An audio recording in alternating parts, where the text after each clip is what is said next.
All right, everybody have those surveys in front of them. If you could fill those out by the end of today and hand those back in, I would appreciate that. I worked in the health industry. I was a trainer, then I was in post-op rehab, and I did some sports medicine work, and I competed nationally and internationally. I've been a very physical person. I try to stay that way, but now my job is a lot different. It keeps me in the chair a little bit more, or I go to somebody else's chair and sit there and talk to them about the Bible, and it's very different than my last job. But I can stay healthy while I'm doing it. Today, my goal is to encourage you, not to tear you down. That's my goal. It's very easy to point fingers and say, you could do so much better, what are you doing? That's not why I'm here. My goal here is to encourage you, but also to eliminate some excuses. That's what holds us back. We make excuse for ourselves. We try to be general with our excuses too, like, well, everybody struggles with this. It's not good enough. Not a good enough excuse. So what we're going to tackle today is what is considered healthy.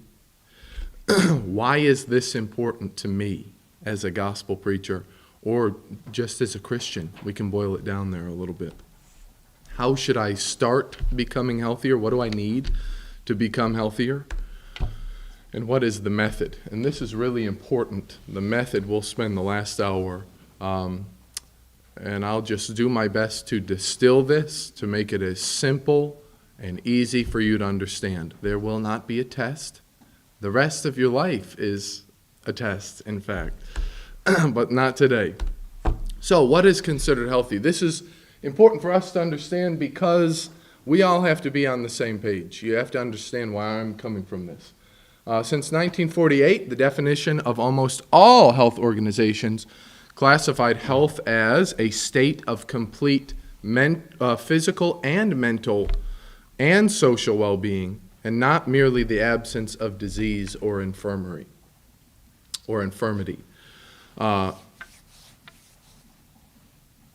So when I'm talking about health, I don't just mean you have to be in tip-top shape. I'm not saying you have to strive for excellence. You don't have to be an athlete of renown or anything like that. You just have to be healthy. Just get the basics under control. In 1986, it was later clarified with a resource for everyday life, not the objective of living. Health is a positive concept emphasizing social and personal resources as well as physical capacities. This is not your objective. As Brother BJ said, we focus on the text here in this school. We're focused on spiritual things, which is how our lives should be. We should be more focused on spiritual than physical. However, you need to have this under control, and I'll make that argument later. You have to have one word, balance. You have to have balance. Now, this is a tenet of the world in which you live. Your body is always seeking what's called homeostasis. It is a concept that your body understands, nature understands it, God understands it, He made it. When you get too hot, what do? What happens when you get too hot? You sweat. Why do you sweat? To cool down. What happens when you get too cold? You start shaking. Why do you shake? You got to warm up. Your body's got to be right there in that nice middle lane. My wife likes to call it where the AC should be set at all time. And I'm like, that's too cold, but she's got it in her head that 70 degrees is ideal. Sometimes 68, which is just ridiculous. I mean, my hands are just all night. And my poor son, he's 8 weeks old. He's up there just, he can't even move. Homeostasis is this balance, this internal balance that we have to find. There is an internal balance that you can find in your daily life that is not too intense, but it is not too sedentary. With excessive amounts of intensity comes a need for excessive amounts of rest. And with excessive amounts of a sedentary lifestyle, there will come a need for an excessive amount of activity. So we want to be balanced in our approach. We want to start small, and we want to maintain an easy, simple routine. Okay? So, why is this important? Because we are spiritual beings living in physical bodies. We are spiritual beings living in physical bodies. Let's look at some scripture. 2 Corinthians 5, 1 through 4. I'm going to read that for you. It's up here on the screen. For we know that if our earthly house of this tabernacle, this body we live in, were dissolved, we have a building of God, an house not made with hands, eternal in the heavens. For in this we groan earnestly, desiring to be clothed upon with our house which is from heaven. If so be that being clothed we shall not be found naked. For we that are in this tabernacle do groan, being burdened, not for that we would be unclothed, but clothed upon, that mortality might be swallowed up of life, or immortality. What about 1 Corinthians 9:27? Paul says, but I discipline my physical body, and I keep it under control, lest after preaching to others, I myself should be disqualified. You have to discipline your physical body. Now, we live, when you think about this is a very important point, and I don't want you to miss it. I'm not saying your physical body is so important it's the key to heaven. That's not what I'm saying. What I am saying, however, is if you were not in this body, you wouldn't have these problems. That's what Paul is trying to say right there. We groan. It's difficult. It's hard to live in your physical body because of the temptation that comes along with it, the ailments that come along with it, the pain, just getting out of bed sometimes aches. That's why we want to move on. We want to move on to something spiritual where we don't have these problems. So what Paul is saying in 1 Corinthians 9:27, you have to discipline your body because it can get control of you. It can lead you to do things that you don't want to do. You are tempted. What is temptation? You know, when Christ is tempted, he was tempted 3 ways. How was he tempted? You guys know this, you preachers. Lust of the flesh, lust of the eyes, pride of life. Now, if Christ was a spirit and he was up in heaven, do you think Satan could have sneaked those ones in on him? I don't think so. He's trying constantly with us. He's tempting us constantly. Why did Christ fast for 40 days? Have you ever asked yourself that question? What do you think?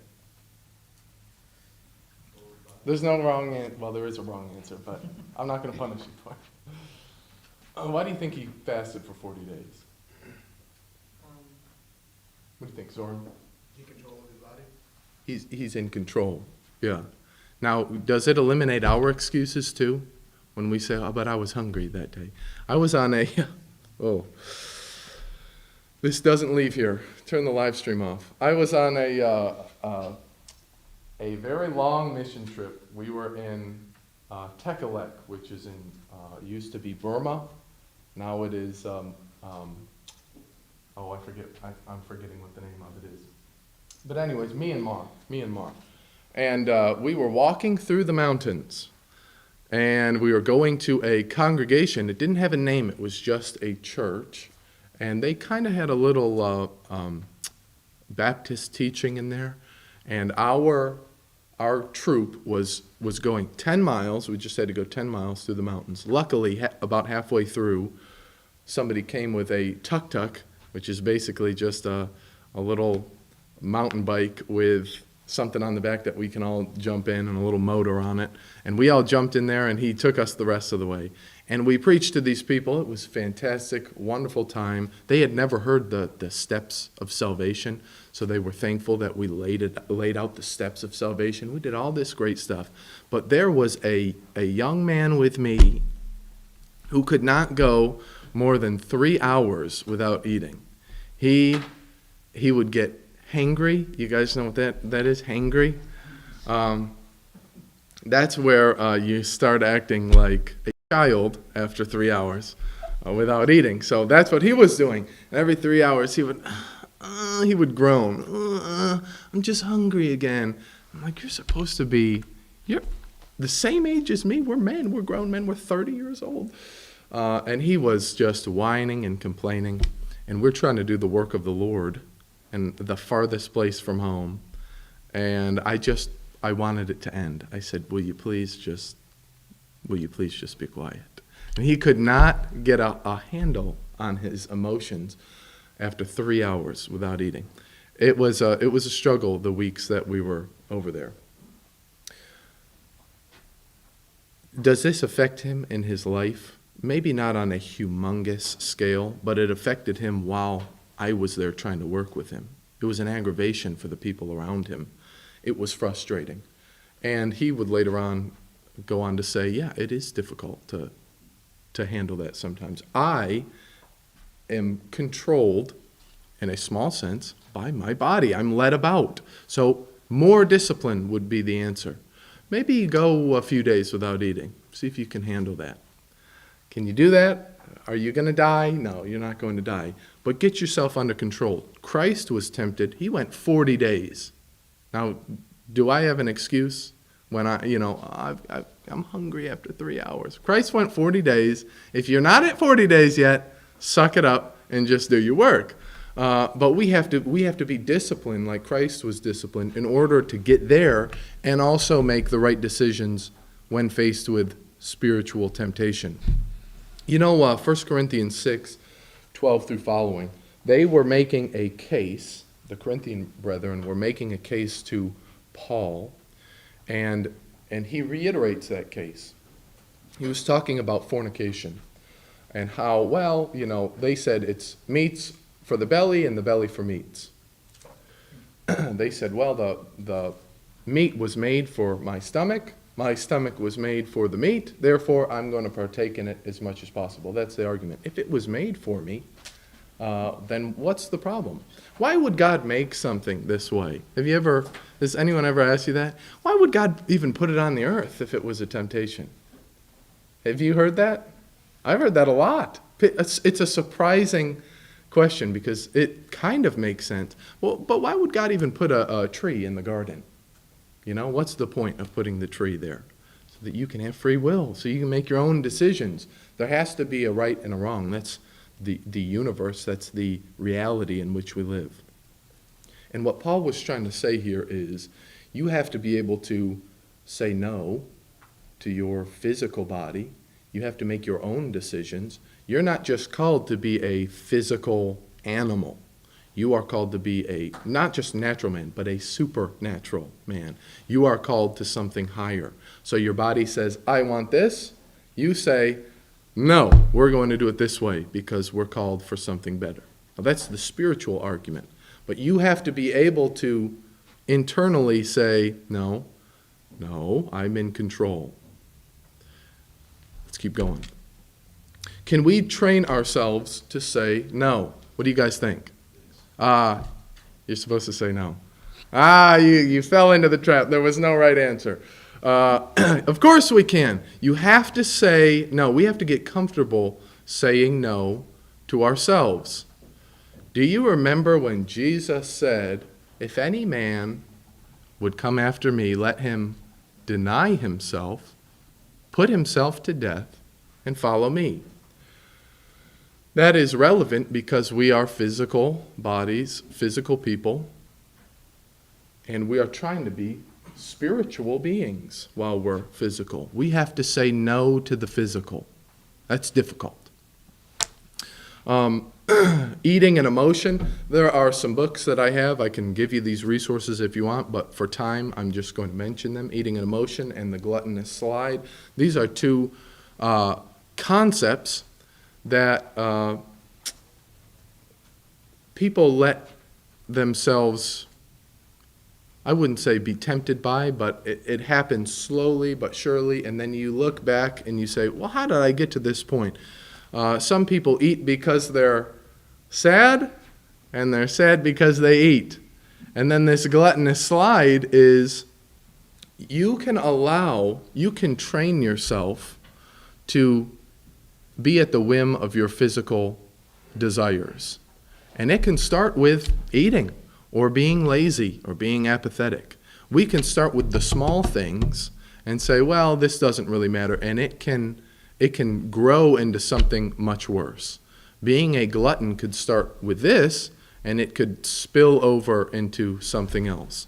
Psychologically, this concept is important for us as religious, spiritual people because we have to train ourselves. Why would Paul say, I discipline my physical body, I keep it under control, lest after preaching to others, I myself am a castaway, I'm a hypocrite, I'm no good? Why would it matter?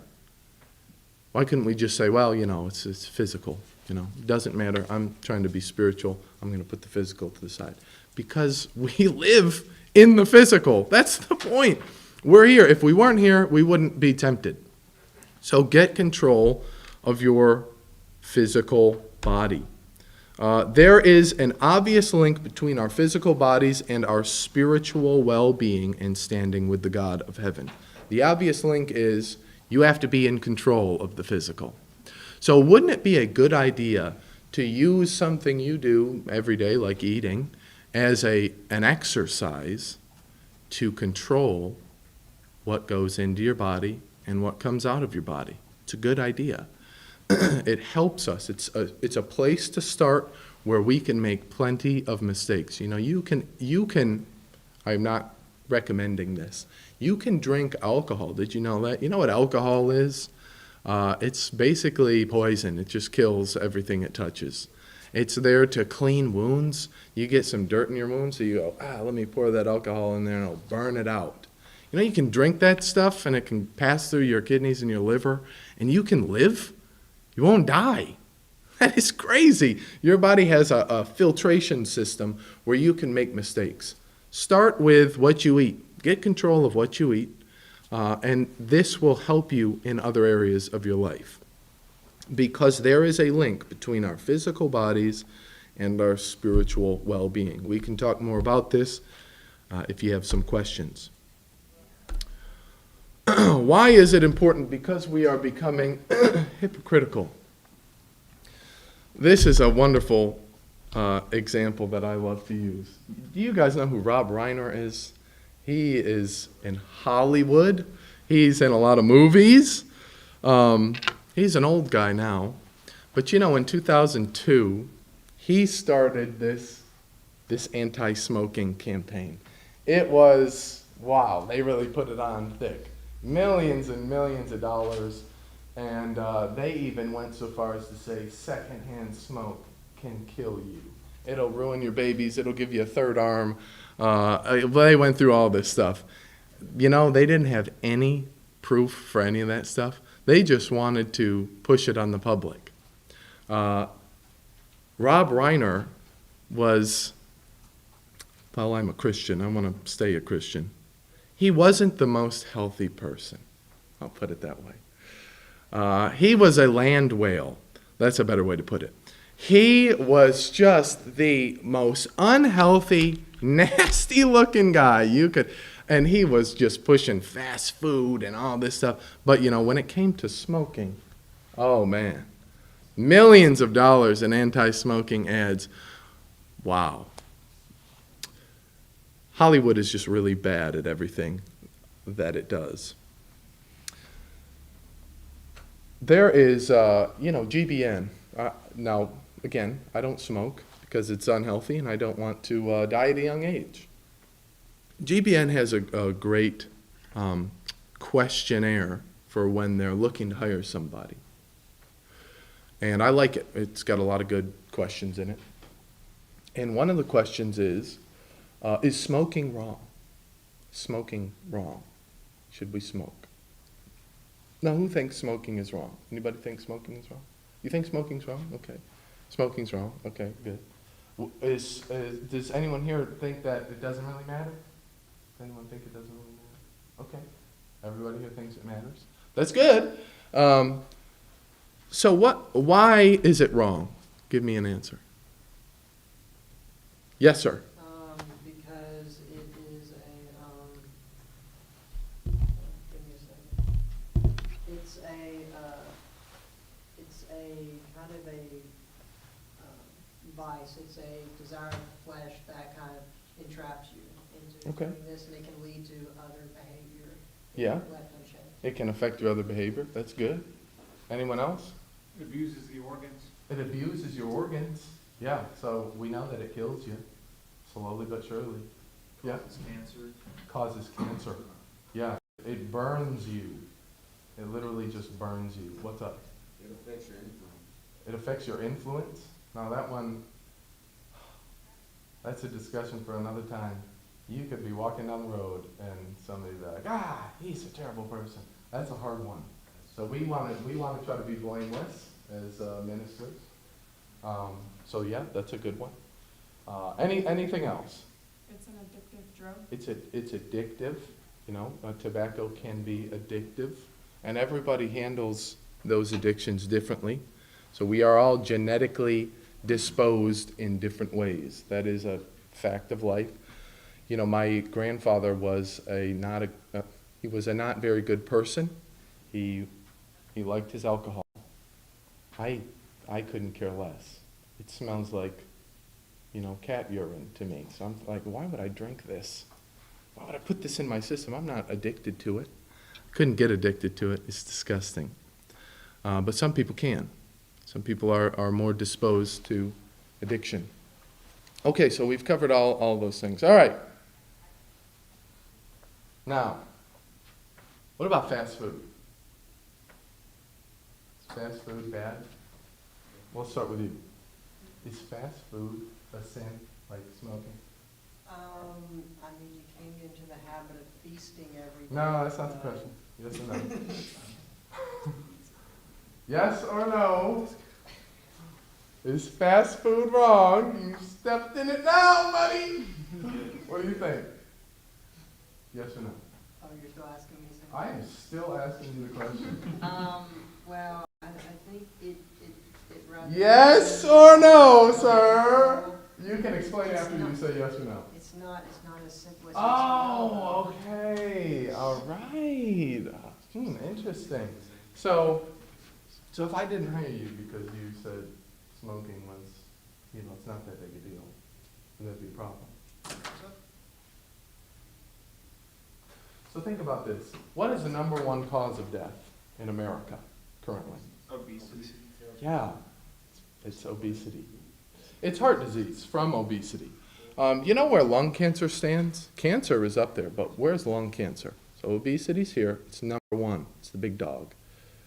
Where is lung disease?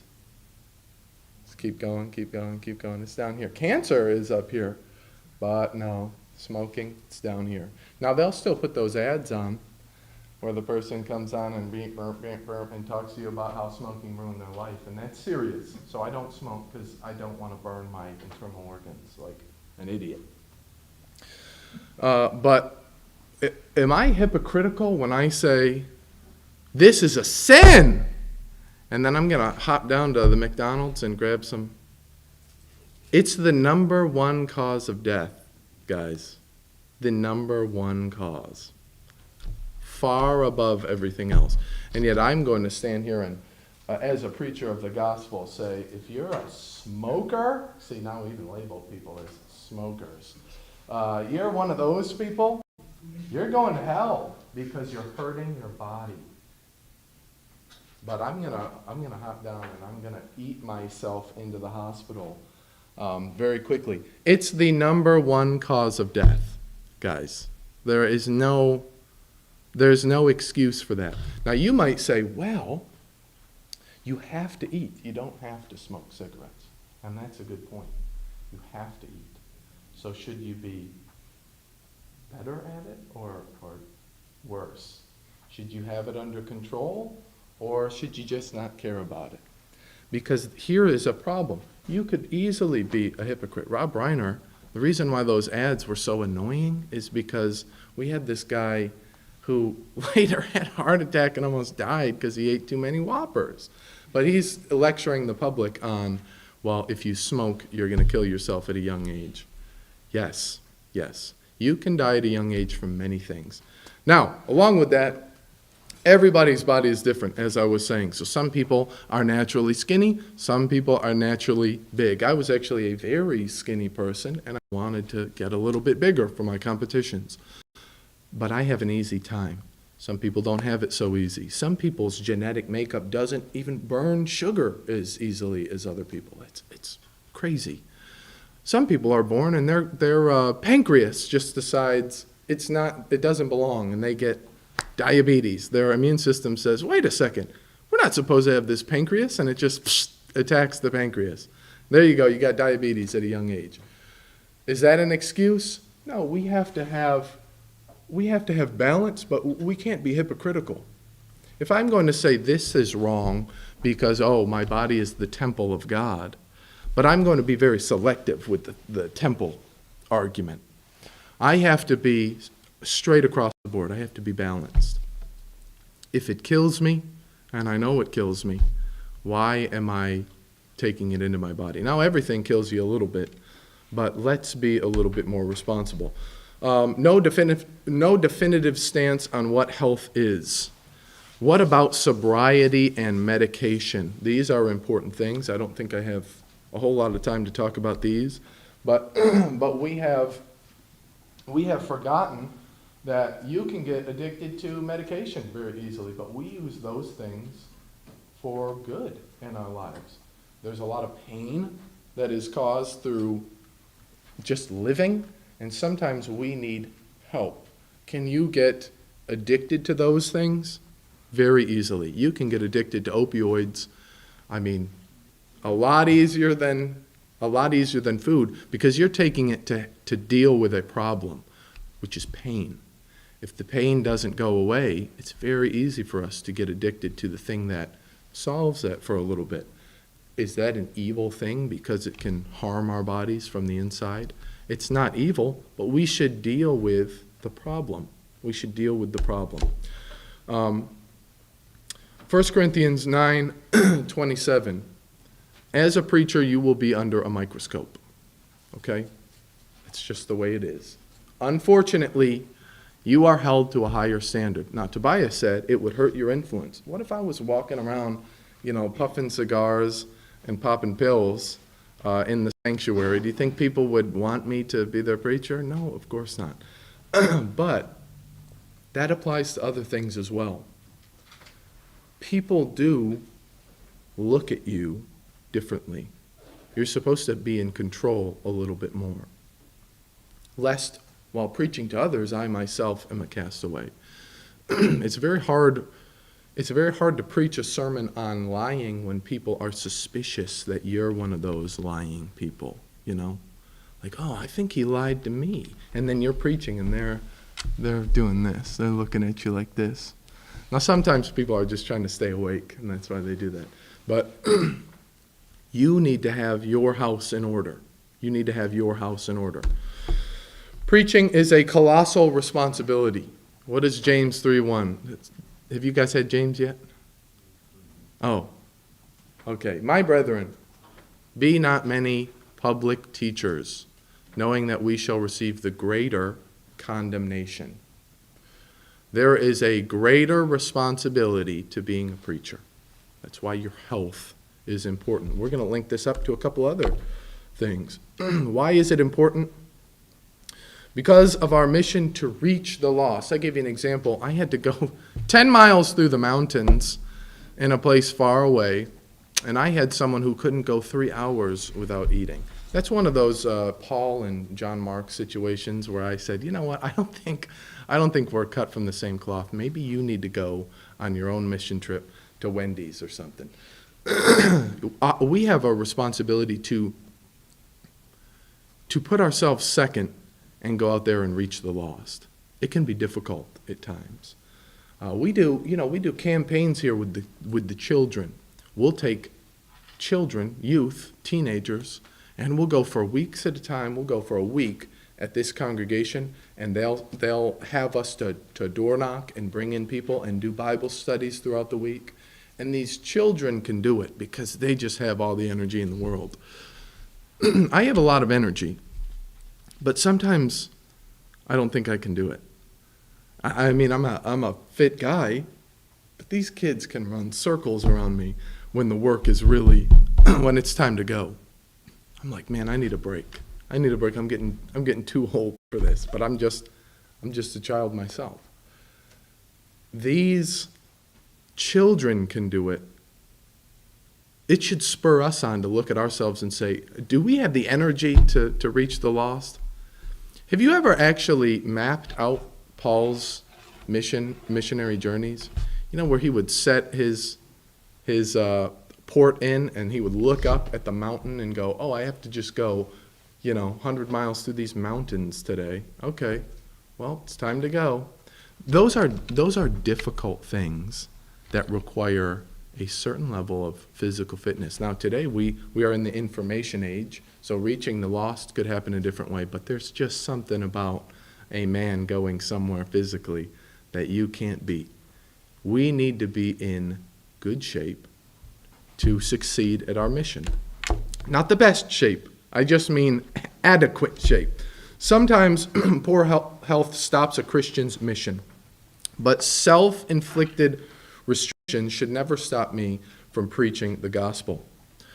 You have Acts 15:36 through 41. I talked about these campaigns with kids as sort of a personal example. I need to keep up with them. And now that I have a child that keeps me awake all night, every day, I never get any sleep. It's not fair. I still have to keep up. It's not fair. See, here I am bemoaning. Not fair! I still have to keep up. Men look on the outward appearance. This is an interesting fact of life. 1 Samuel 16:7. They were looking for a king. And God says to him, men look on the outward appearance, but God looks on the heart. And he's looking for this king, and he finds all these strong-built men, sons of Jesse. And then David comes along. A little smaller, a little weaker, a little bit more beautiful. Maybe not the strong king type.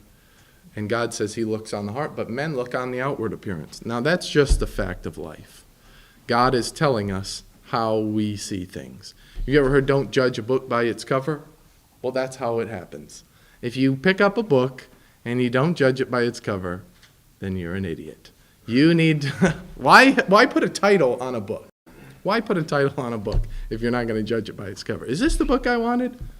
I don't know, because I don't judge books by its cover. Your ability to put forth an image is important. Why do we put on suits and ties? Why do we shine our shoes? You could say, well, because I want to give the best to God.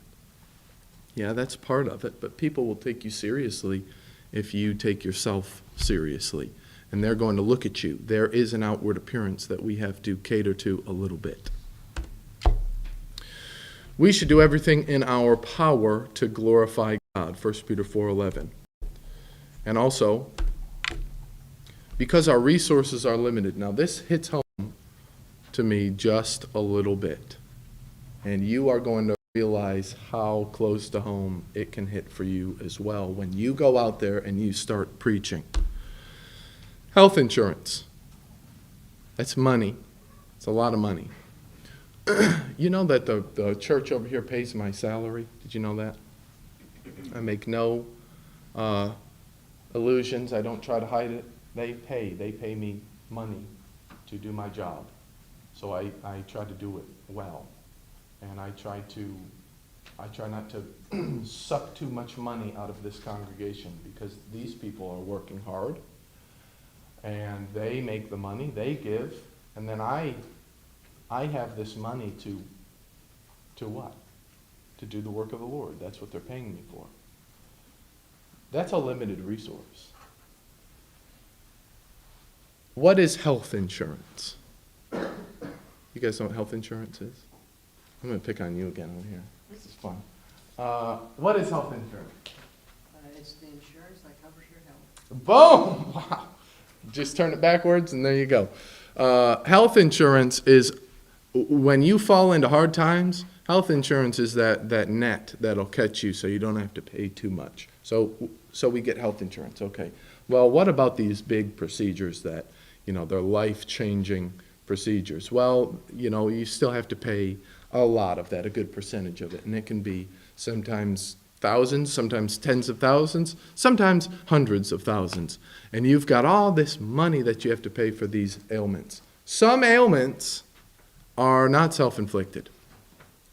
People have things that creep up in their lives that they are not the cause of. It's just, I'm living on this earth and it just happened. It's an accident might happen. You might get in a car accident, something like that. Those are accidents. I understand that. What about if you eat yourself into the hospital? Was that an accident? And you end up in the hospital with, danger, the number one cause of death, the big boy, and it's coming for you. So you're a minister, and you eat yourself into the hospital, and the church then is supposed to be very sympathetic with you. Oh, so sorry that you're here. Who could have seen this coming? Nobody could have known you would have ended up in the hospital if you kept going out for fast food every day.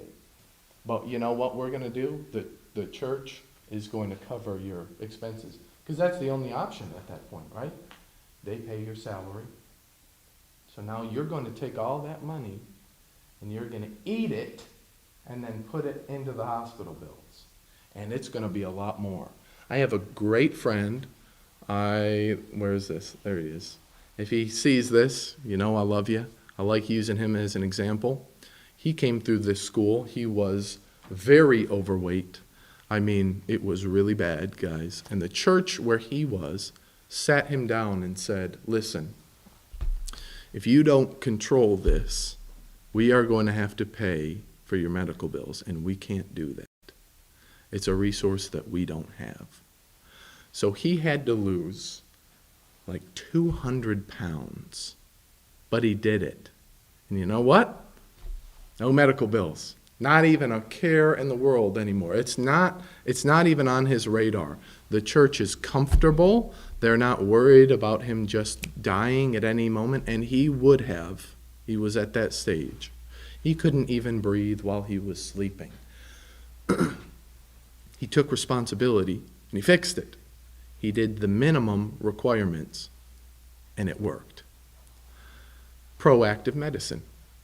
He took responsibility. He disciplined his body so that while he was a preacher, they weren't able to say, I'm sorry, you can't preach here. We can't handle your unhealthy lifestyle. It's not a fee that we could pay.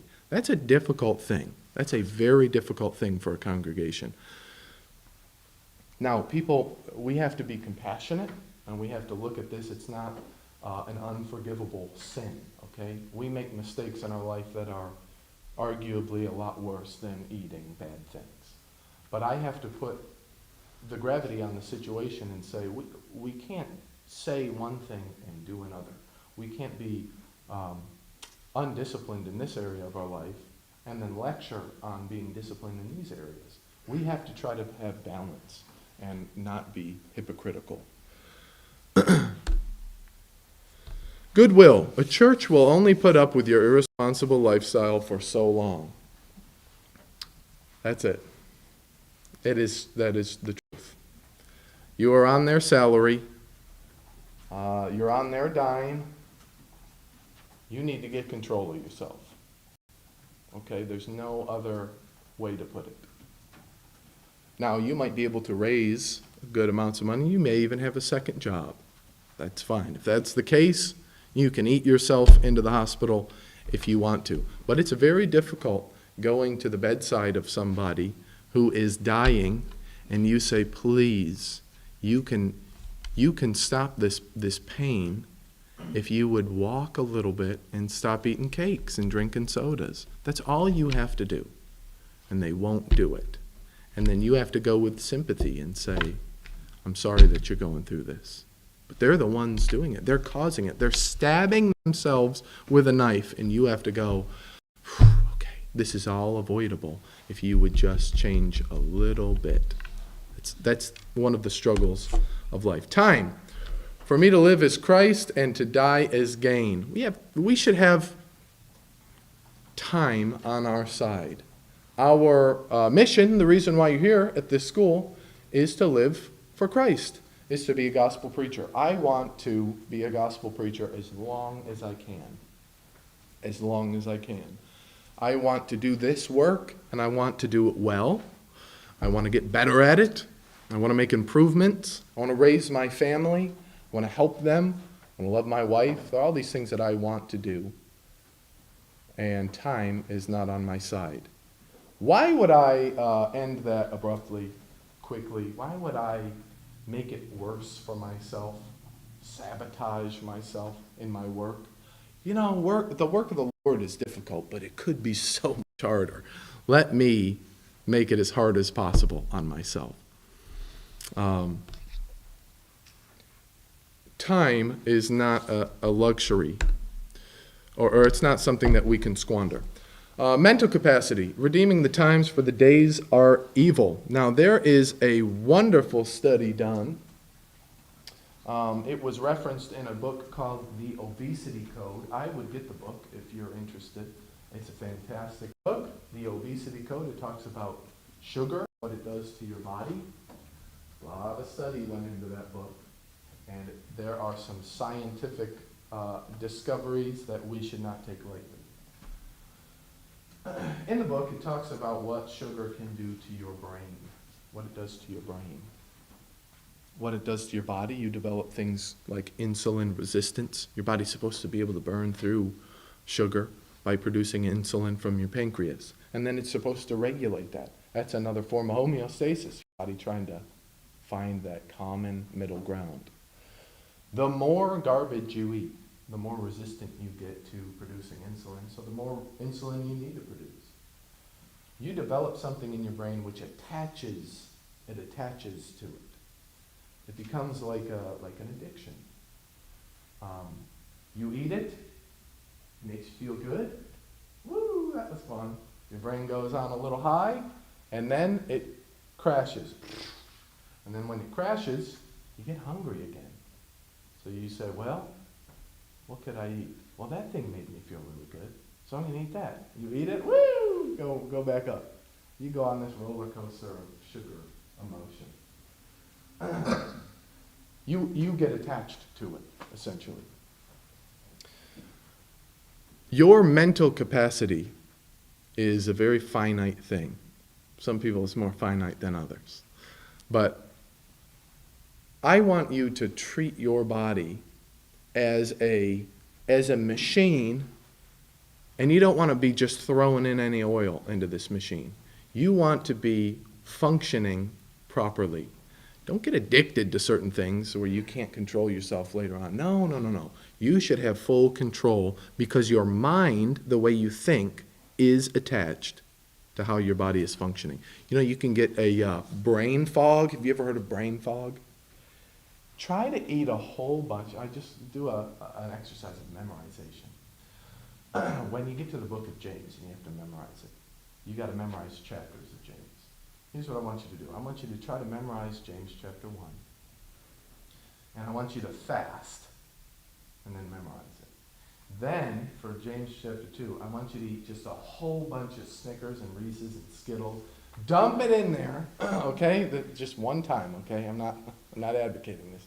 Dump it in there, and then 20 minutes later, start memorizing, okay? Start memorizing James chapter 2. See if it's any different.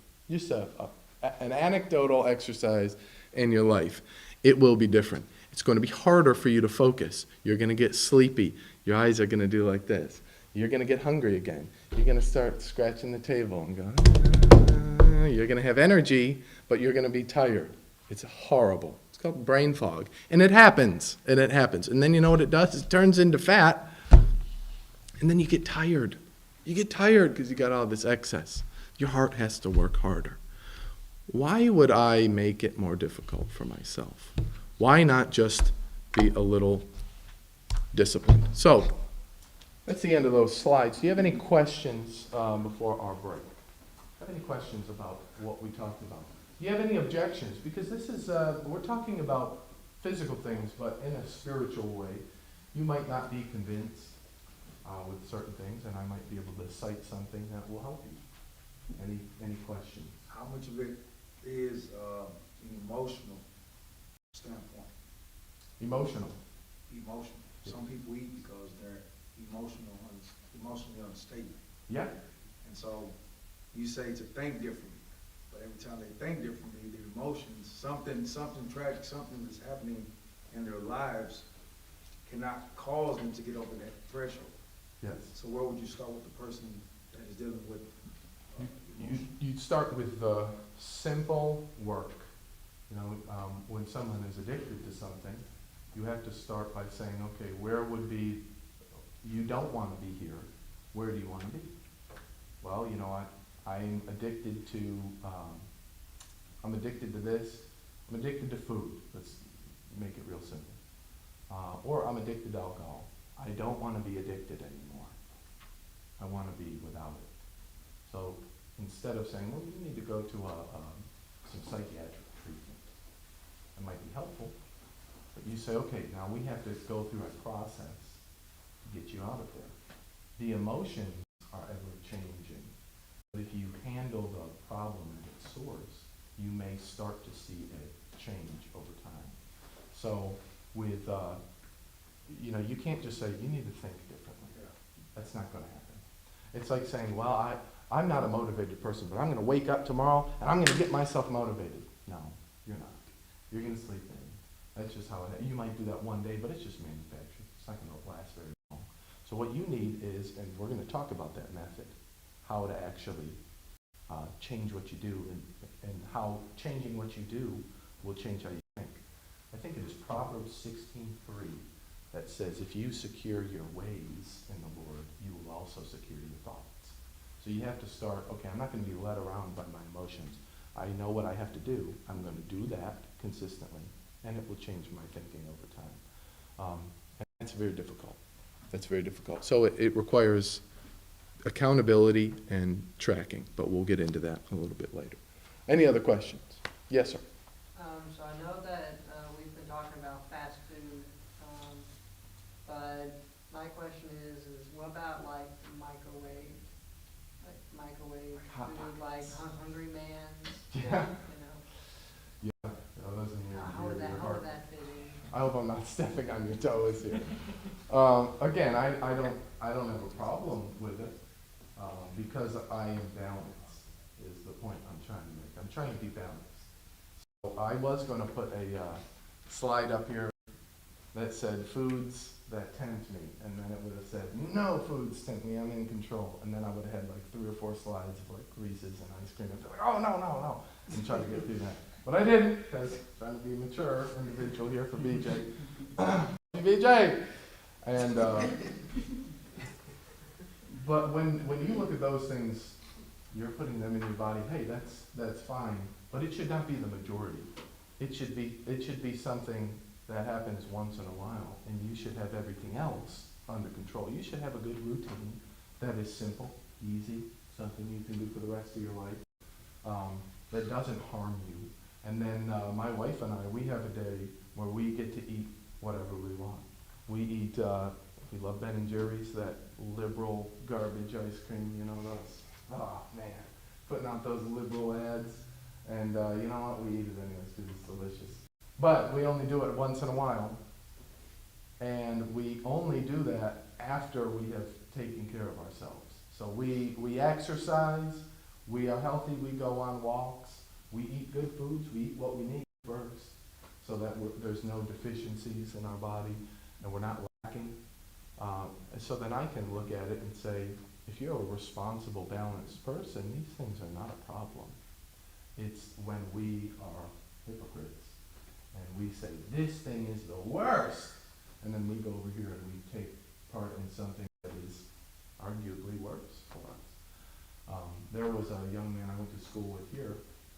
He stopped eating lettuce and spinach because he heard there was some caffeine content in there, and he thought caffeine affected your mind, and anything that we put in our body that affected our mind was bad. So no more lettuce, no more spinach. And that is so unbalanced and naive, really, that you say, okay, I have to recalibrate some things. This isn't killing me, it's not addicting me, but I need to be in control. That's essentially the message. Are you in control of what you do? Everybody is at a different point, so everybody should work a little bit differently. If you are addicted to food, you probably shouldn't eat that. You should probably get yourself under control, and then once you have yourself under control, you can splurge a little bit, and that's fine. Any other questions? What do you think about smoking? That's what I was gonna ask. How do you harmonize those two thoughts between the smoking and then, I wanna hear your thoughts on that. Cause if you say smoking is bad, but then, like you said, you eat a 3-meat cheeseburger. Yeah. While you telling someone It's gonna kill you. It's gonna kill How do you. you harmonize those two thoughts? Balance. You need balance. So one pack? Now, my one pack a day is fine. No. I know a man, my brother Josh preached a congregation in Clearview, awesome congregation, and Josh is a good preacher. And this guy, his name's Christian. I love Christian. He's fantastic. He runs like 11 miles a day. That's just what he does. You know, he smokes a cigarette every day, one cigarette. Oof, scary. But he goes and gets his lungs checked for work. He's got healthier lungs than I've got. Now, I still wouldn't smoke a cigarette, but it's not dangerous for him. He's old. He's getting older. He's okay. But it's a bad, Tobias said, it's a bad influence. I wouldn't do it around people because I wouldn't want someone else to look at it and say, oh, Christian does it, and he's fine. I'm going to do it. And then you do it, and boom, you got lung cancer because your body's totally different. So influence is a big deal. But harmonizing those two thoughts, I personally cannot condemn certain things with rigor. If I am looking around and saying, well, these are worse, I can have this, and it doesn't destroy me, and I am still very healthy. So I don't do them in my life because I know that they're bad.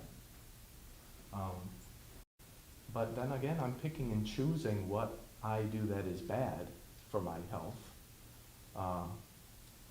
and I'm okay. And I think everybody has to make that decision for themselves and say, okay, I have a proclivity to this, I have to stay away from it. And I would start by saying, if there's no use for it, why would you, and it's bad, it's dangerous, why would you do it in the first place? Why would you, smoke a cigar a day or smoke some cigarettes? It's just one pack a day, it's not going to hurt me. Why would you do it if it's not beneficial? Do you have to do it? Some people say, I'm not addicted. I can quit it anytime I want. Okay? This is no problem for me. And you say, okay, quit. No, I'm not going to quit because I'm in control. All right. All right. I see what's happening. So if you need to do it, but there's no use for it, why would you do it in the first place?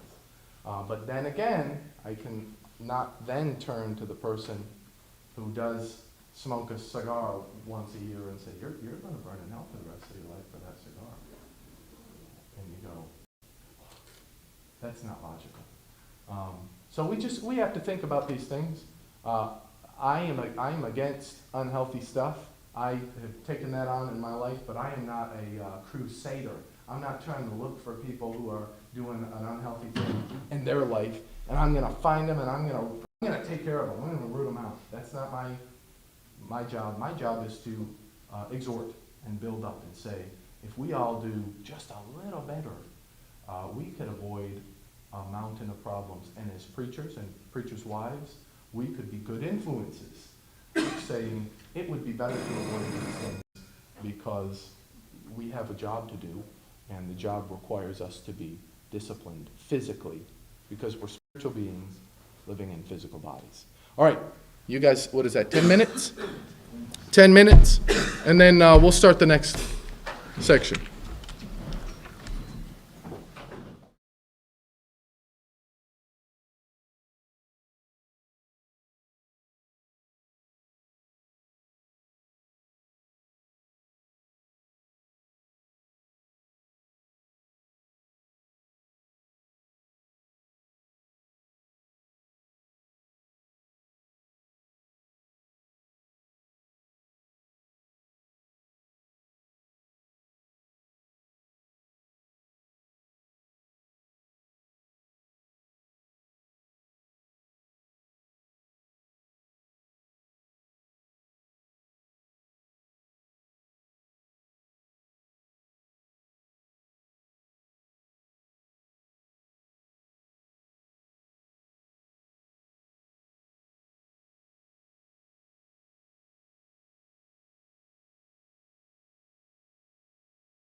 That's okay. You don't have to. That's fine. All right. So, sorry, Steve, clapped into the mic. So, that didn't scare you too much, right? Not a big deal. We got to be balanced. It is important to be healthy. You cannot make an argument that says, well, I'm just going to not care about my physical health because I am a spiritual person and I care about that more than I care about anything else. No, we have to exercise, we have to stay healthy because it is a discipline and we need to be disciplined. We need to deny self, and that is tough. You can't say no to chocolate cake. You might have a problem.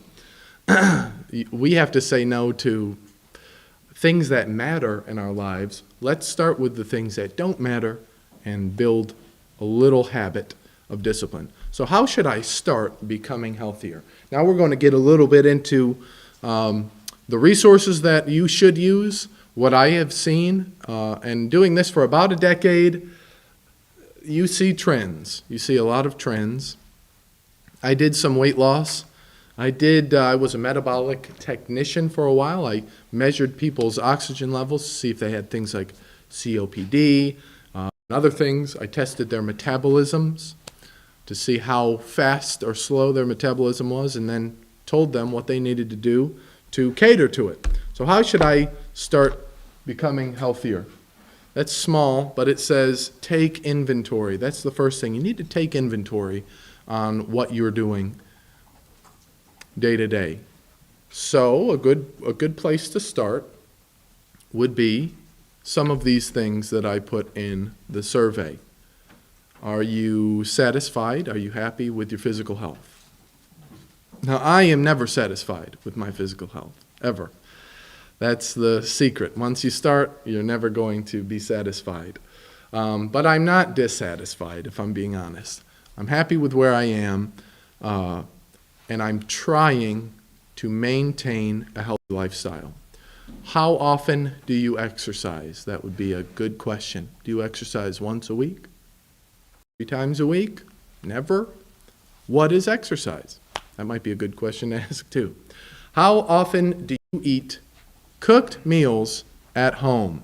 I hesitated saying home-cooked meals because sometimes people will I made you this home-cooked strawberry pie. And you'll go, oh, thank you very much. It's home-cooked. It must be good for me. No, how much do you have the meal cooked at the house? You hunted, you foraged and gathered at the Whole Foods, and then you brought it to your establishment, happy with what you got, and then you made it. When do you go to bed and when do you wake up? This is very, very important. When do you go to bed and when do you wake up? It's not how much sleep are you getting. It's when do you go to bed and when do you wake up?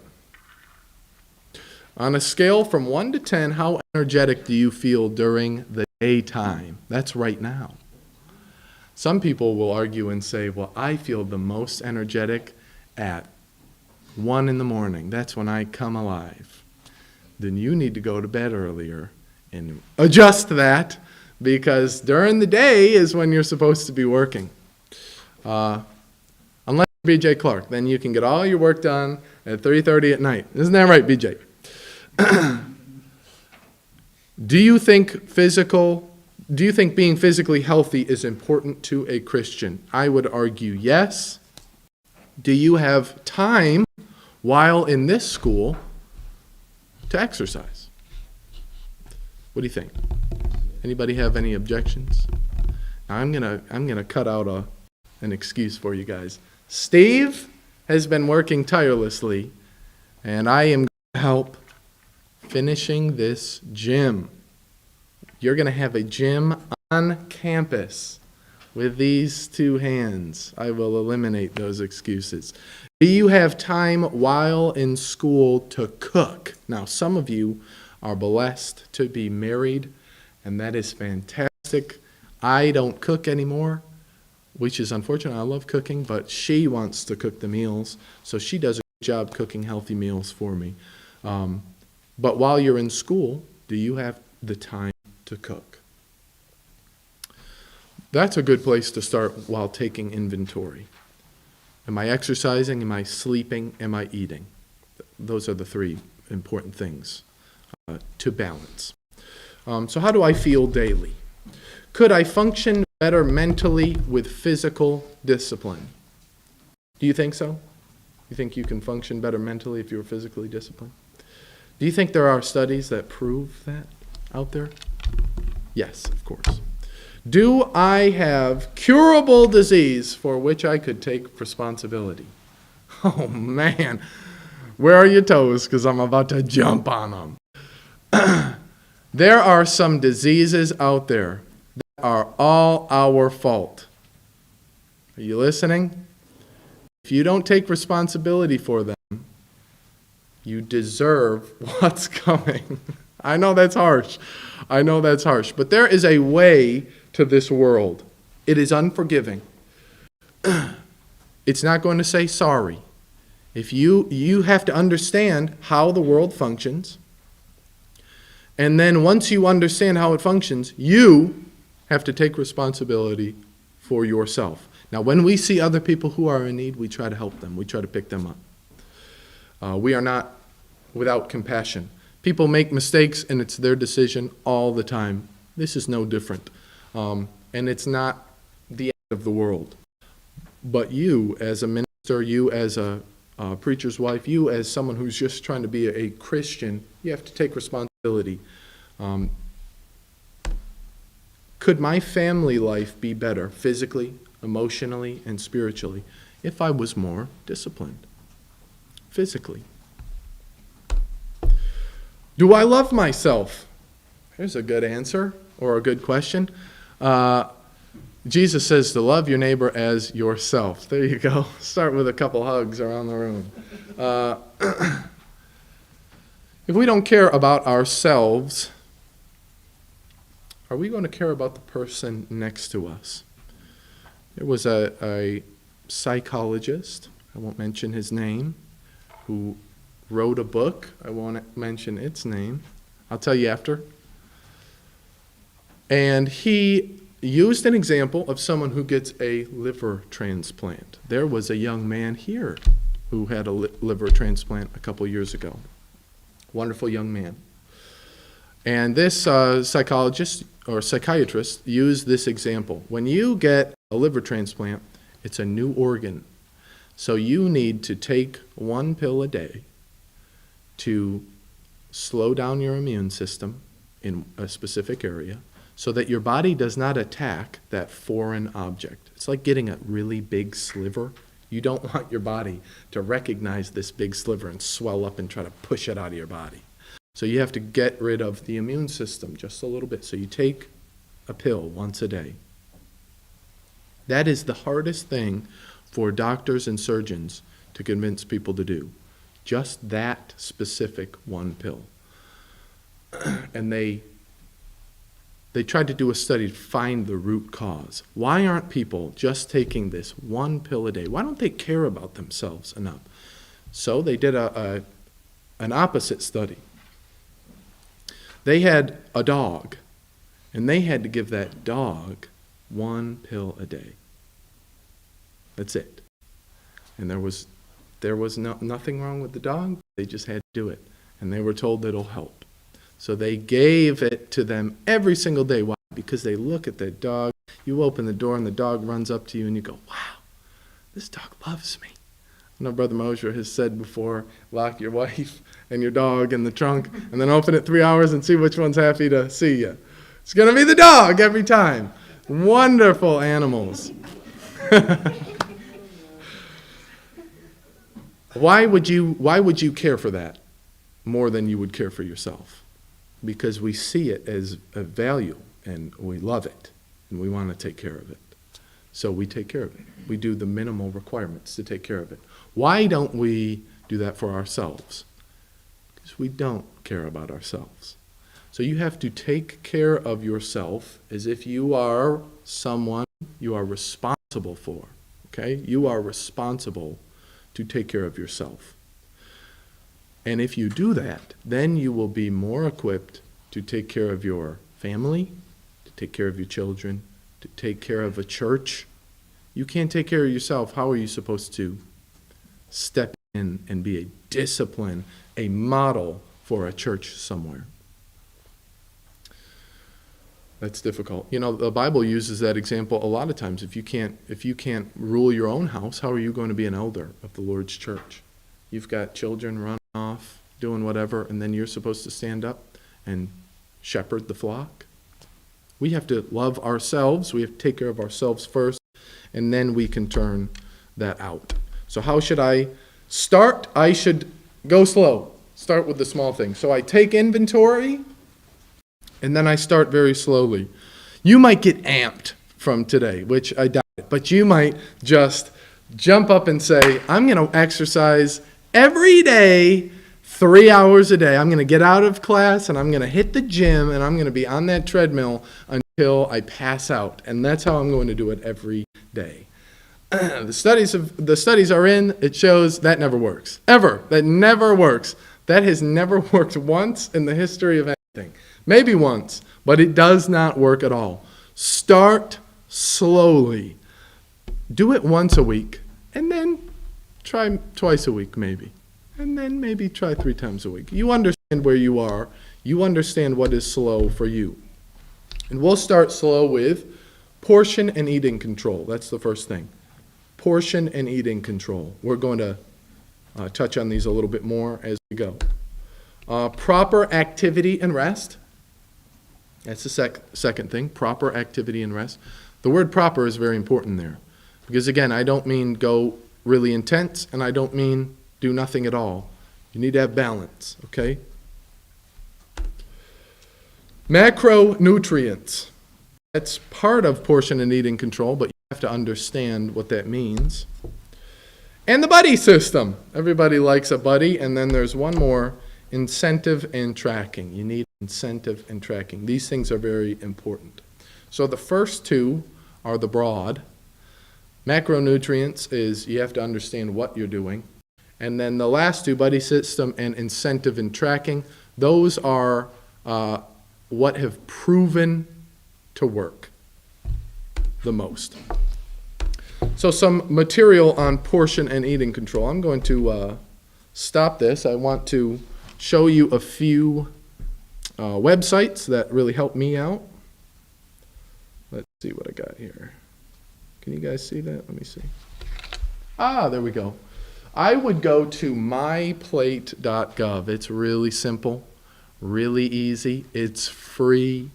Don't have to pay a dime. It's got great explanations of your portion and your eating control. You see that plate up there? It's got fruits, vegetables, grains, and protein, and it splits it up like that. When I sit down to eat, I try to simplify it as much as I can. I have a plate in front of me. I am going to put those things on the plate just like that, okay? I'm going to get my grains. I might have some rice. I'm going to put a little rice over there. And then the next thing, protein, I'm going to have some chicken. I'm going to take that and I'm going to put it on the plate. And then next thing, vegetables. I'm going to take my vegetables, I'm going to put them over there. And then fruits, I'm going to put those up there, but I have a little divider because I don't want my meat juice getting on my fruit. That's disgusting. So I put that up there in the top left, and I have a literal plate that resembles that. That's how I do it. Very simple. That way I know I'm getting what I need in my day. Okay? I'm getting enough. And portion and eating control, this is the important part. It's about getting what you need, okay? It's not about not getting what you don't need. We need to focus on the positive now, okay? So we are going to say, what do I need in my day? When you sit down to eat, that's what your plate should look like. Very simple. The next thing that I use is, this is really easy, MyFitnessPal. Very simple. Oh, you can see my breakfast there. I'm just going to do like that. It's personal. Okay? It's personal. MyFitnessPal is easy because you can track what you do. You can track your exercise and your eating. You need to track your exercise and your eating. In the mornings, what I'm trying to do, here we go, this is perfect. In the mornings, what I'm trying to do is get some good carbohydrates, a little protein, because my stomach doesn't wake up as fast as everybody else's, and a lot of fat. I need a lot of fat for my exercise, because I don't retain that very easy. That's personal for me. Now, it tracks it. I put in my meal there, and it says, this is what you did today so far. So I've had breakfast, I've had carbs, I've had my protein, I've had my fat. It's very easy to find this stuff. I had eggs, I had bacon, I had a bagel, and I had some vegetables. I just go boop, boop, boop, boop, boop, boop. I put it in there while I'm training. It doesn't have to be, once I do a week, I say, okay, I'm just going to do this again. I don't have to track it again. But why is it important to track? Because when you track what you're doing, you are going to notice what you're doing. Does that make sense? If you close your eyes and say, all right, I'm just going to go over this way, you are going to stumble and you're going to fall and you're going to make more mistakes than you need to because you are not focused on what you're doing. When you shed light on something, you make change. What is that? Sunlight is the best disinfectant. Meaning, you're doing something wrong, shed some light on it, you might make a change. You might notice that it's the wrong thing and change. If you start tracking what you're eating, you'll notice, okay, if I'm being honest, I have eaten ice cream 5 days this week. Not a good idea. Let's cut down on the ice cream and what do I need to add instead of that? What do I need to add instead of that? Even if it's just a bite, okay, I need to focus on what I need rather than trying to cut everything out. And if you start focusing on what you need slowly, in little bits, this will become very easy. So here's 2 resources. My Plate gives you an idea of your portion sizes, how much you should eat, what you should be eating. You can go to each one of these tabs here, vegetables, grains, proteins, fruits, go over dairy, and it will explain to you how much and why they're important. I can't educate you on all of that today. Suffice it to say, you need a healthy, balanced diet, okay? Do you have any questions about that? Anybody? Wonderful. So portion control. Why is portion control important? It's a very simple question. What do you think? Too much of a good thing can be not a good thing. That is a perfect answer. Too much of a good thing can be a very, very bad thing. So, let me ask you this way. Can you have too many vegetables? Yes, you can. Can you have too much fruit? Yeah, you could have too much fruit. What about meat? That's, God said, take and eat. He told Peter, showed him all the meat, and he said, take it and eat it. Can we have too much meat? Of course. It will cause heart disease if you eat too much meat. Now, that is a controversial thing to say right now, but I don't care. All right, macronutrients, proper activity and rest. I'm going to show you that here in a second. And the buddy system, incentive and tracking. Let me get to these things. Portion and eating control. Hunger. Sometimes we eat our emotions. All right? I have some material on each one of these things. Sometimes we eat our emotions. If you want this material, I will email it to you. If you find yourself stressed because you are at the Memphis School of Preaching, or after the Memphis School of Preaching, you find yourself stressed and you get into a rut where you can't seem to control your mouth, what you eat. You may have to address what is stressing you first, and then implement slowly basic changes. Don't try to go gung-ho. You have to start slow. The more you fail at starting, the more difficult it can be. You can train yourself, like you ring a bell, you feed a dog a treat, you ring a bell, he salivates. It can drive you crazy. starting something and failing. You can say, oh no, I don't want to start this thing again because I'm just going to fail. I've tried it 3 or 4 times before. We want to start so slow, you can't fail. So easy, all you can do is succeed. The American Heart Association, which is on myplate.gov, they cited that, has the portion scale. How much of this you should have in your diet, how much of this you should have in your diet, how much of this. You have some macronutrients, which is the next slide that we'll talk about, but your macronutrients need to be in line with a balanced, healthy lifestyle. Now you may have some questions and say, I am very active. I am an athlete. I exercise 7 times a week. Should I follow this exact scale? Yes. And then you should add on to it. That's the answer. If you are so healthy that you need more, you should start with the basics and then you can add from there.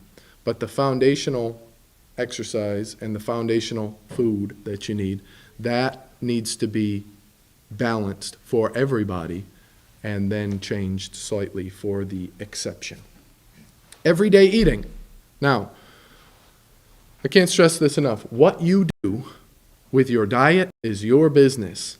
But if I'm going to give you some advice, make it enjoyable for you. Don't find somebody else's diet plan online and say, well, I'm going to follow this to a T. I'm not going to change anything because he looks like, Zeus, and I look like,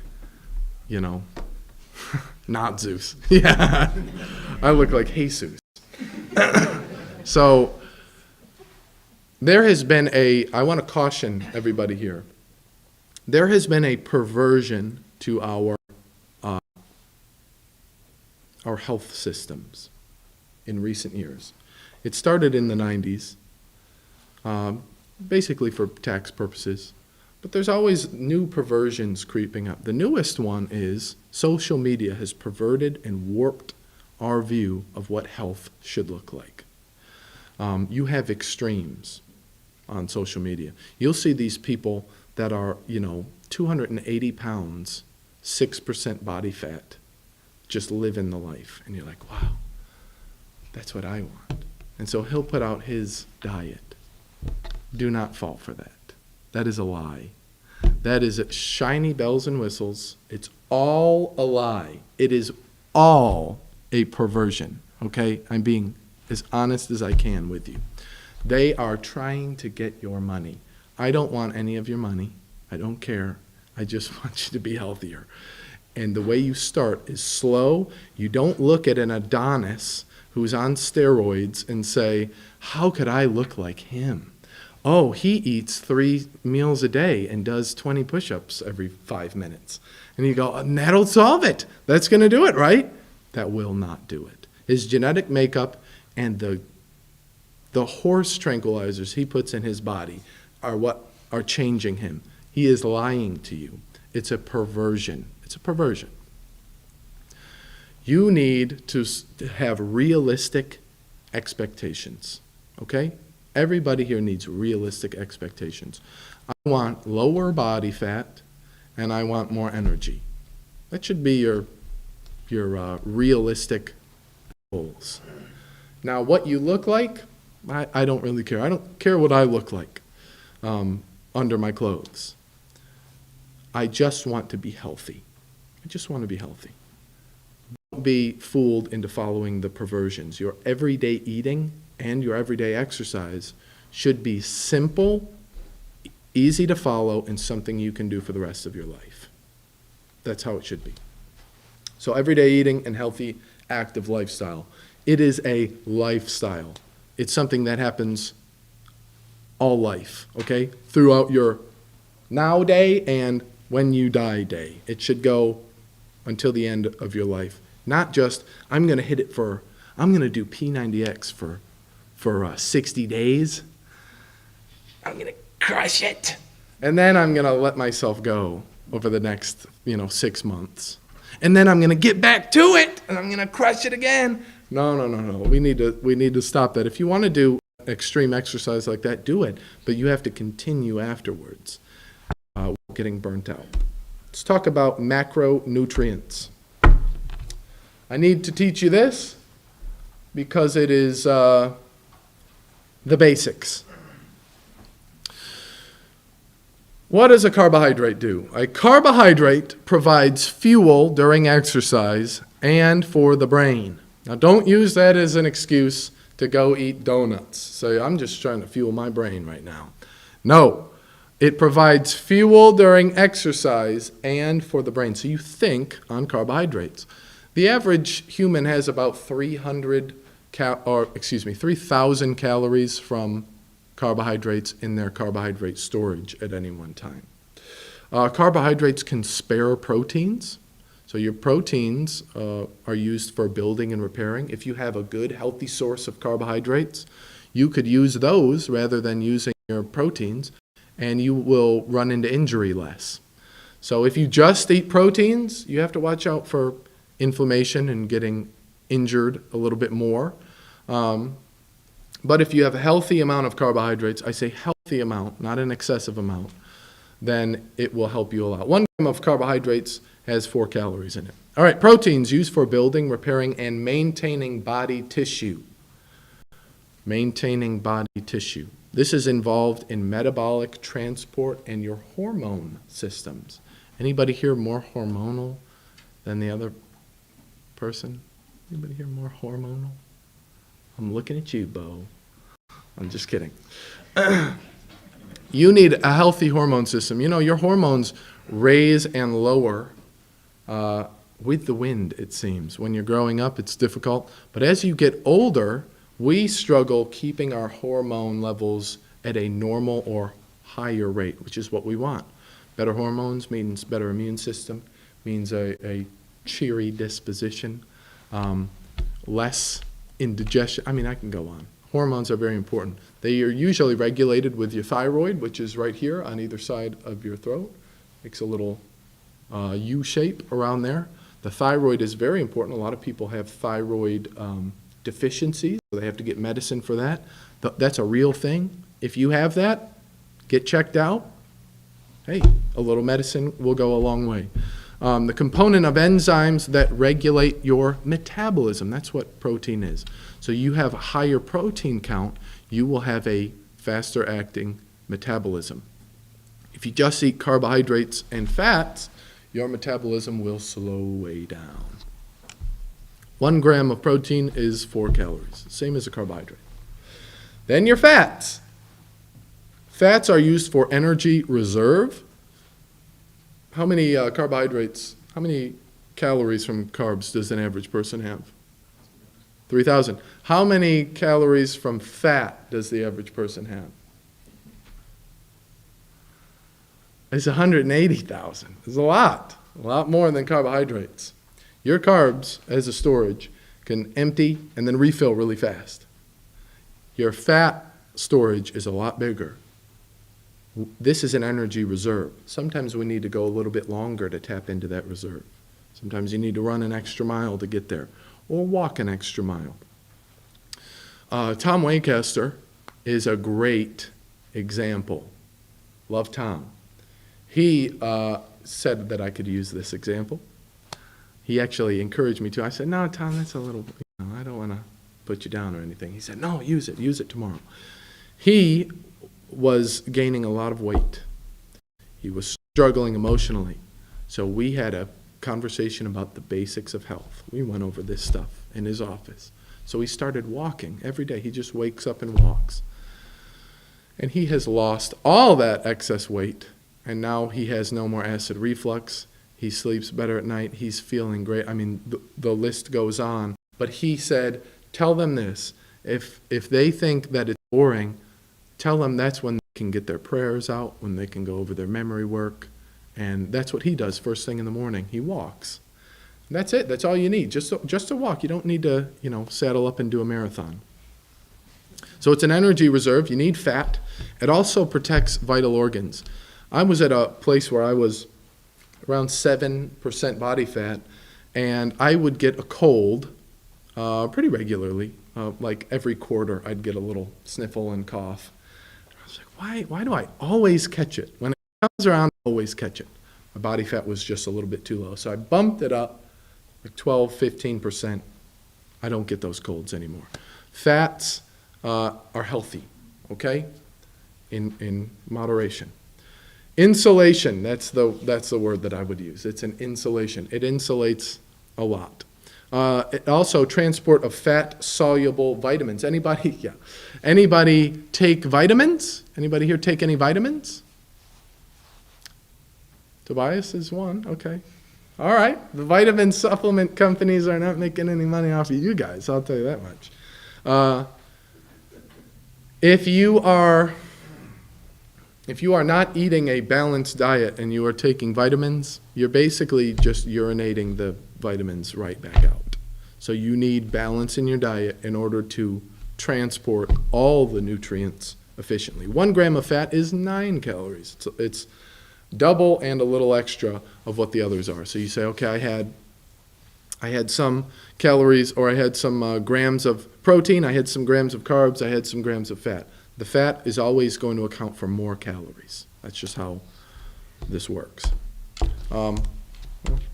Anybody have any questions about macronutrients?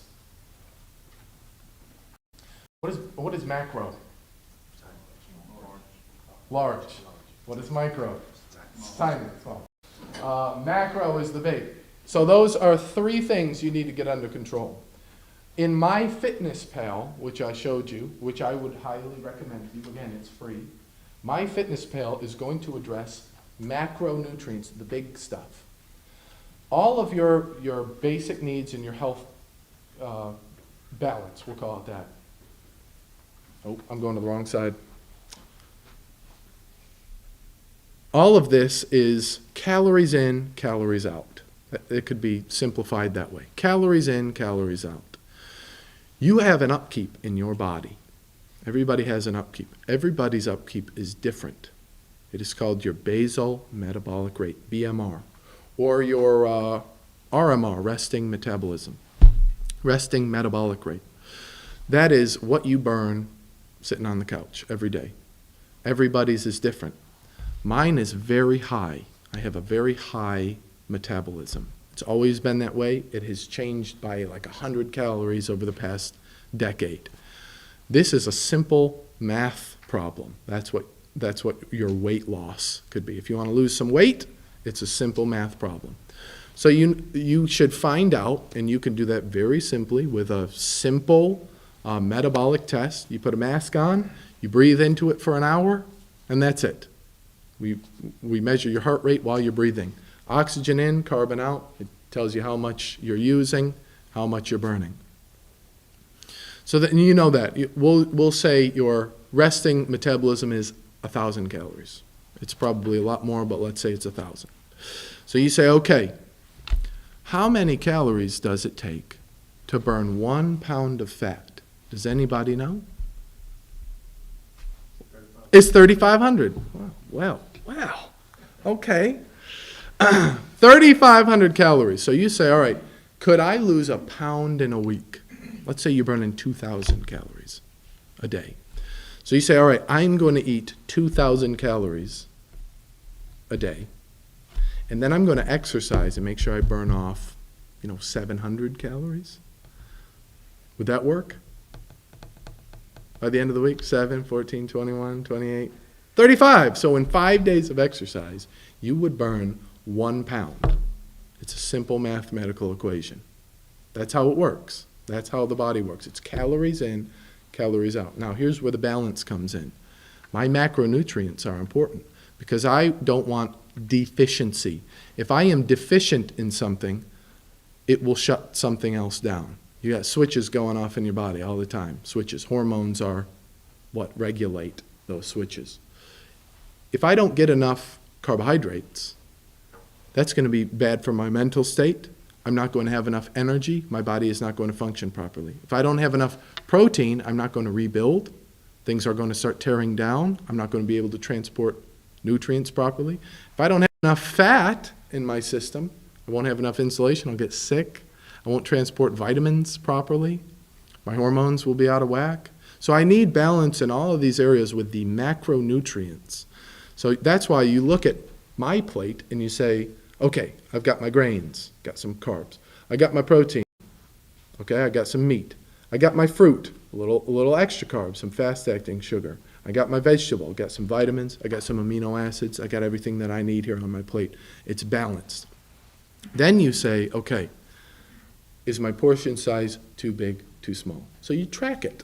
And if you use MyFitnessPal, it'll tell you how many calories are in there. And you can literally just say, okay, this was enough. Today I ate 1,500 calories. That was perfect. That was perfect. I didn't feel hungry, and it was enough. And then I went and exercised. I walked, and I burned 300 calories. I'm doing great. By the end of this week, I should see some results. It's as simple as that. People try to oversimplify it, but with consistency, doing a little bit, you will see results. Someone like Tom Waycaster. Are you younger than Tom Waycaster? If your body does not work as efficient as Tom Waycaster's, love you, Tom. If your body does not work that efficiently, then you address it. But I see young people in here do small amounts, do the basics. It doesn't have to be overcomplicated. And I promise you, after tracking and measuring for 1 or 2 weeks, you'll be able to do this in your sleep. I just get my plate, I put the stuff on there, I know how much it is. I never have to measure, but I'll track a week if I'm changing a few things, okay? So macronutrients are important because that is balance. That's how you balance your diet. Proper activity and rest. Now, don't overdo it, start with the basics. I've already said that. Consult a professional if you have a desire for physical excellence, all right? This is the kindest way I can put it. If you hop in the gym and you're not, an absolute beast, like someone like Joshua Walker, I would expect him to be able to do some squats. But if someone like, again, I'm going to pick on you, Bo Gooch gets in there, I don't want you snapping your knees backwards. So I would, if I am going to, here's the basics that I can do. I can walk. I can do some basic weightlifting and training. I'm going to eat a balanced, fair, healthy diet. Those are good. If you want to go beyond that, consult someone who is a professional. Now, here's what I'm going to do. I will offer you my consultation for free anytime. You can knock on my door anytime. I always back up what I do with study after study, proof after proof. I'm never just going to tell you something that I read on the internet from Joe Schmo who runs a gym in, South Beach. Consult someone who knows what they're doing because it's very easy to hurt yourself and then you set yourself way back. You tear an ACL because you were doing squats and your knees were wobbling too much. And then you're out for 6 months. You can't exercise for 6 months. That's going to hurt you a lot worse than if you never started. So, consult someone if you have a desire for physical excellence, to go beyond the basics. Let's talk about sleep. How much do you guys sleep? 7 hours. How much do you, what is this fabled sleep? I don't know. I haven't slept in 8 weeks. I haven't slept for more than 3 hours. It's ridiculous. I don't know how these parents do it. My parents have 6 boys. 6 boys. We're all 2.5 years apart. They just kept going. Lunatics. What is important with your sleep? Why is it important? You have a nervous system. You don't have to remember this. You just have to remember the moral of the story. Your nervous system is sympathetic and parasympathetic.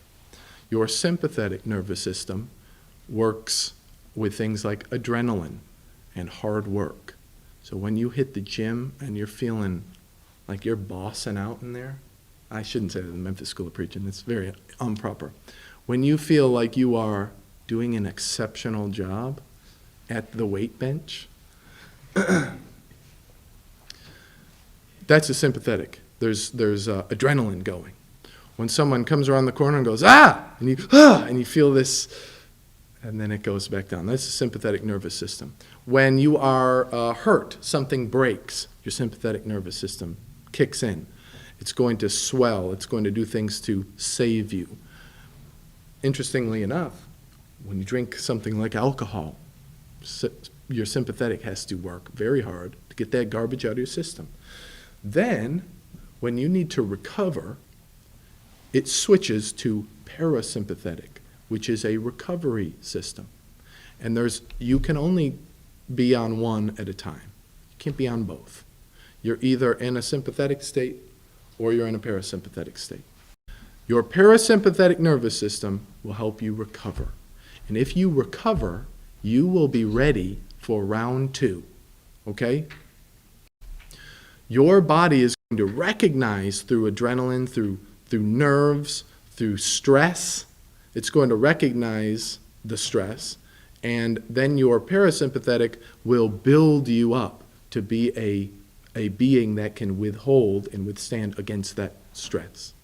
So that's why the Bible says, stand therefore, having your loins girded about. Why? Because in the evil day, you'll be able to stand. You have to practice, you have to get ready, because it gets harder and it gets harder and it gets harder. That's a fact of life. The more you stand and the harder you fight against something, the more prepared you will be. But what it does not tell you in that passage is you need to recover and you need to rest. You need to build. Okay? Physically, this is very evident when you go to sleep. If you don't get enough sleep, you will not be ready for the adrenaline of tomorrow. And you know what that feels like. If you do that chronically over a long period of time, your adrenal glands, which are right on top of your kidneys, they're like little gnome hats, they will shrivel up and they will be gone. You will have no adrenal function whatsoever. It's called adrenal fatigue. You're always tired. That's why on this, you say on a scale of 1 to 10, how energetic do you feel during the daytime? If you're down here, we need to address your parasympathetic, your recovery systems. That's how to get more out of your day. So, when you go to sleep, you want enough sleep and you want it to be a routine. The only studies that we have on sleep, well, they're pretty cool. There's the one that won the Nobel Peace Prize, or not the Nobel Peace Prize, the Nobel Prize on the Circadian Rhythm. You guys know what a Circadian Rhythm is? You have an internal clock in your body. So that's why sometimes you can get into a mode and you can set your alarm and you can go right before your alarm goes off. Well, how does that happen? How does your body understand that? Because that's how it's built. So you might say, well, I get 7 hours of sleep a night. That's what I'm doing. We want those 7 hours to be at the same time. That's the key. So if you go to bed when do you go to bed? 10? Okay, and you wake up at 5? 4:35, okay. If you do that every day, it's not that bad, right? Eventually, it gets easy because you have a rhythm.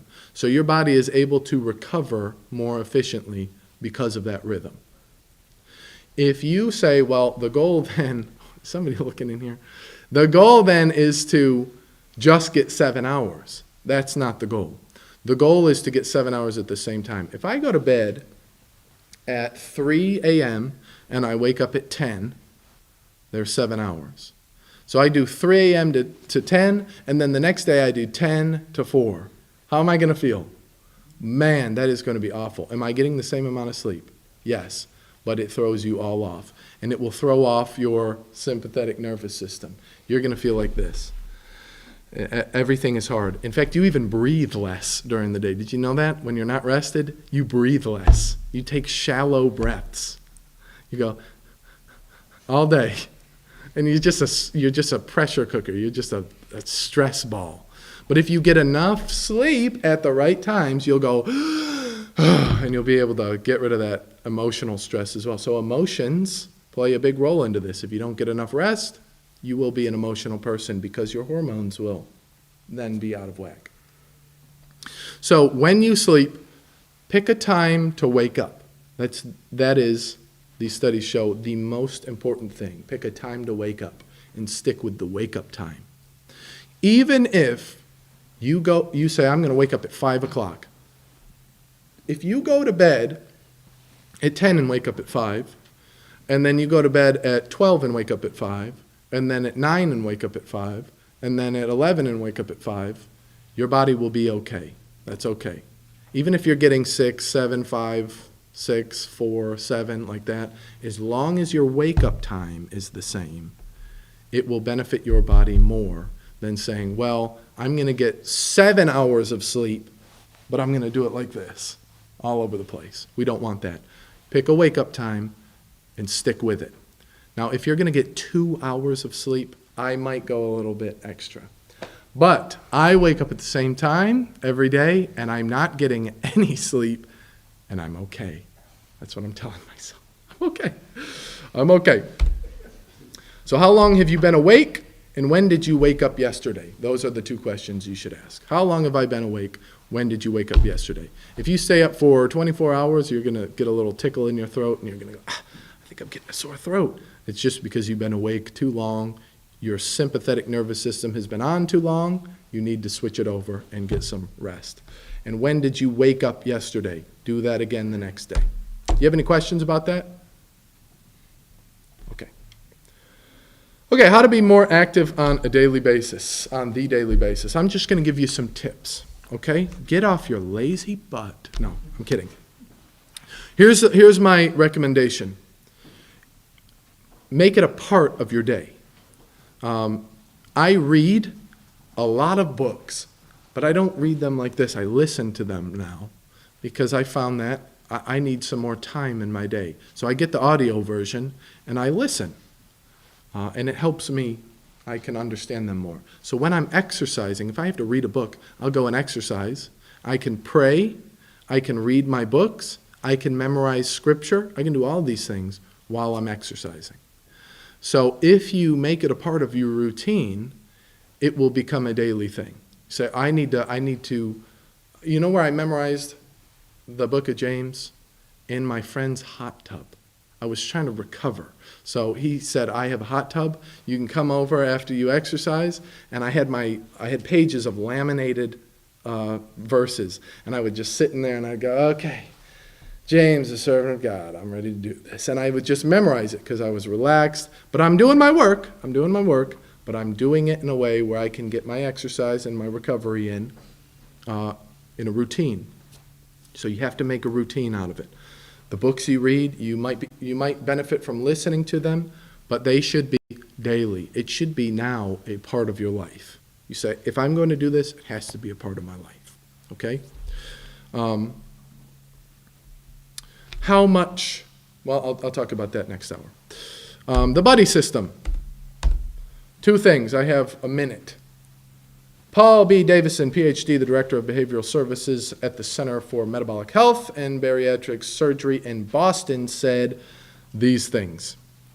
I'll give you these slides so that you can read them. Basically, the thing that works the best is having someone to help you while you're doing it. I'll talk to you just briefly about those things at the end of this. We have 1 more hour, so I'll try to get through all of it and answer your questions. Take your break. Yes, sir. The procedure you're talking about, that measures your like base metabolic rate. Yes. Is it like super expensive? No. It's probably $50. $59. Hey, man. Yeah, that's not that expensive. Because it's so easy, you can certain things. We take with a mask. The complete opposite of scale. Just a rubber and belt. Some kind of. Put that on. Plastic one. And they've got to use it. Very simple. Very easy. Daily caloric. I saw it.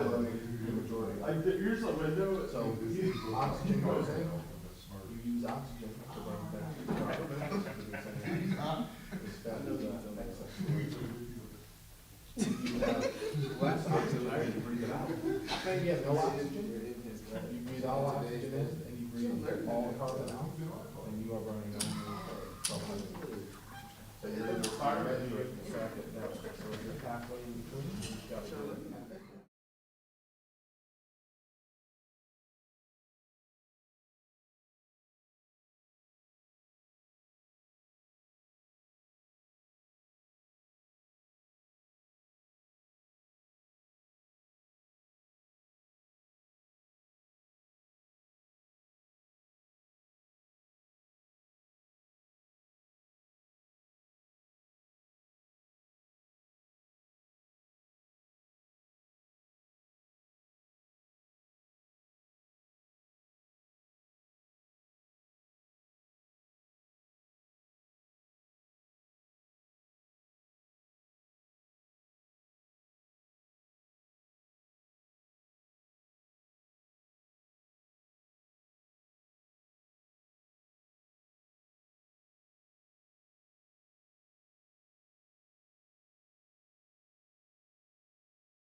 Okay, he said, I believe that to truly make a change in our life, we must overcome the inertia of our old habits. That's a true statement. And that seems to work best when engaging others. Think of it like a rocket trying to leave Earth's atmosphere. It needs boosters to take off and get into motion. Once in outer space, the boosters drop off and the rocket continues on its own power. That's a nice analogy. We need help from other people. I think the wisdom of God is seen in a buddy system. We have a church. We're not hermits. We don't live by ourselves. We meet together to exhort one another as we see the day approaching. So you have to find somebody to help you. This is not a spiritual ailment. This is you're trying to be healthier, but people can help you with that as well. My wife helps me out greatly.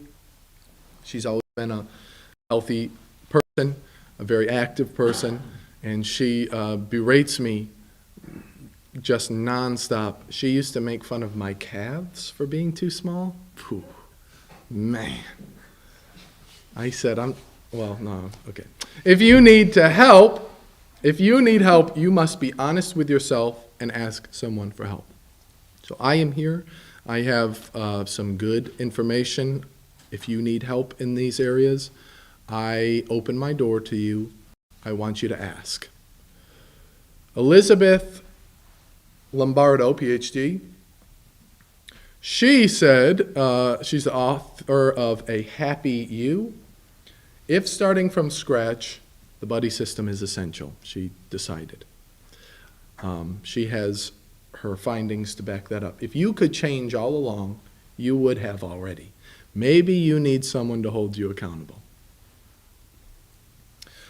I would fail miserably if I didn't have a buddy system. But I have stayed very consistent for about 16 years, staying healthy, and it's because when I lose a buddy, I find another buddy to keep me honest. I have to stay honest.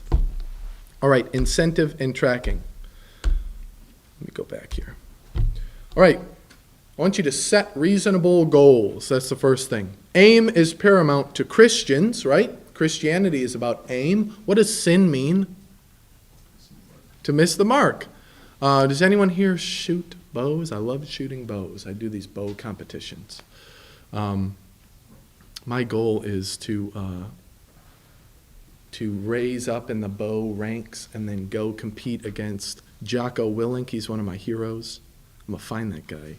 I'm going to beat him in a bow competition. Heard it here first, Jocko. Aim is paramount. So we have to aim. We have to get goals in our life. And then once we aim, we achieve them. Now, we can't pretend we're going to hit something with an ambiguous goal. In business, when we were running a business, we used SMART goals: specific, measurable, attractive, reasonable, timely. This is all a personal thing, so they have to be specific. So I'm going to lose 10 pounds, or I want to lose weight, okay? That's my specific goal. Not I want to be healthy, I want to lose weight. It's measurable. How much? 10 pounds. Attractive. Why is it attractive? Well, because I want to be a healthier person. I think it's important to me as a Christian. Is it reasonable to lose 10 pounds? Yeah, it's reasonable. Is it reasonable to lose, 110 pounds if you weigh 200 pounds? No, that's dumb. Or is it reasonable to say, I'm 250 pounds, I need to lose 80 pounds, I'm going to do that in a month. I'm going to lose 80 pounds in a month. Is that reasonable? No, it's not reasonable and it's not timely. So try to fit your goal as simply as you can into a SMART goal. Be specific, measure it. Is it worth it to you? Is it attractive? Is it reasonable? Can it be done? And can it be done in a certain amount of time? And then track where you begin and continue to make improvements. Or the better term for improvements would be more balance. More balance. And you'll understand, while you're trying to complete a task, you'll notice you're kind of, whoa, I'm doing too much, and then I kind of fall off a little bit, and then I need to recenter my focus. That is called balance. Am I doing too much? Am I doing too little? Okay? Incentive and tracking. The incentive is, I want to accomplish this because it means something to me. The tracking is, am I accomplishing this? Find a way to track it. Step on the scale, get a metabolic test, something like that. Now, this is an honest question. Are you guys going to accomplish something that you don't care about? Of course not. We can pretend to care about something and say, this is what I'm doing because it's the right thing to do. But if you don't care about it, you're not going to do it, okay? So, I'm not going to stand here and say, well, do it anyways. You need to re-examine why you don't care about it. And if you never care about your health, that's up to you. I can't make you. But it is a good thing to care about. It is a good thing to care about.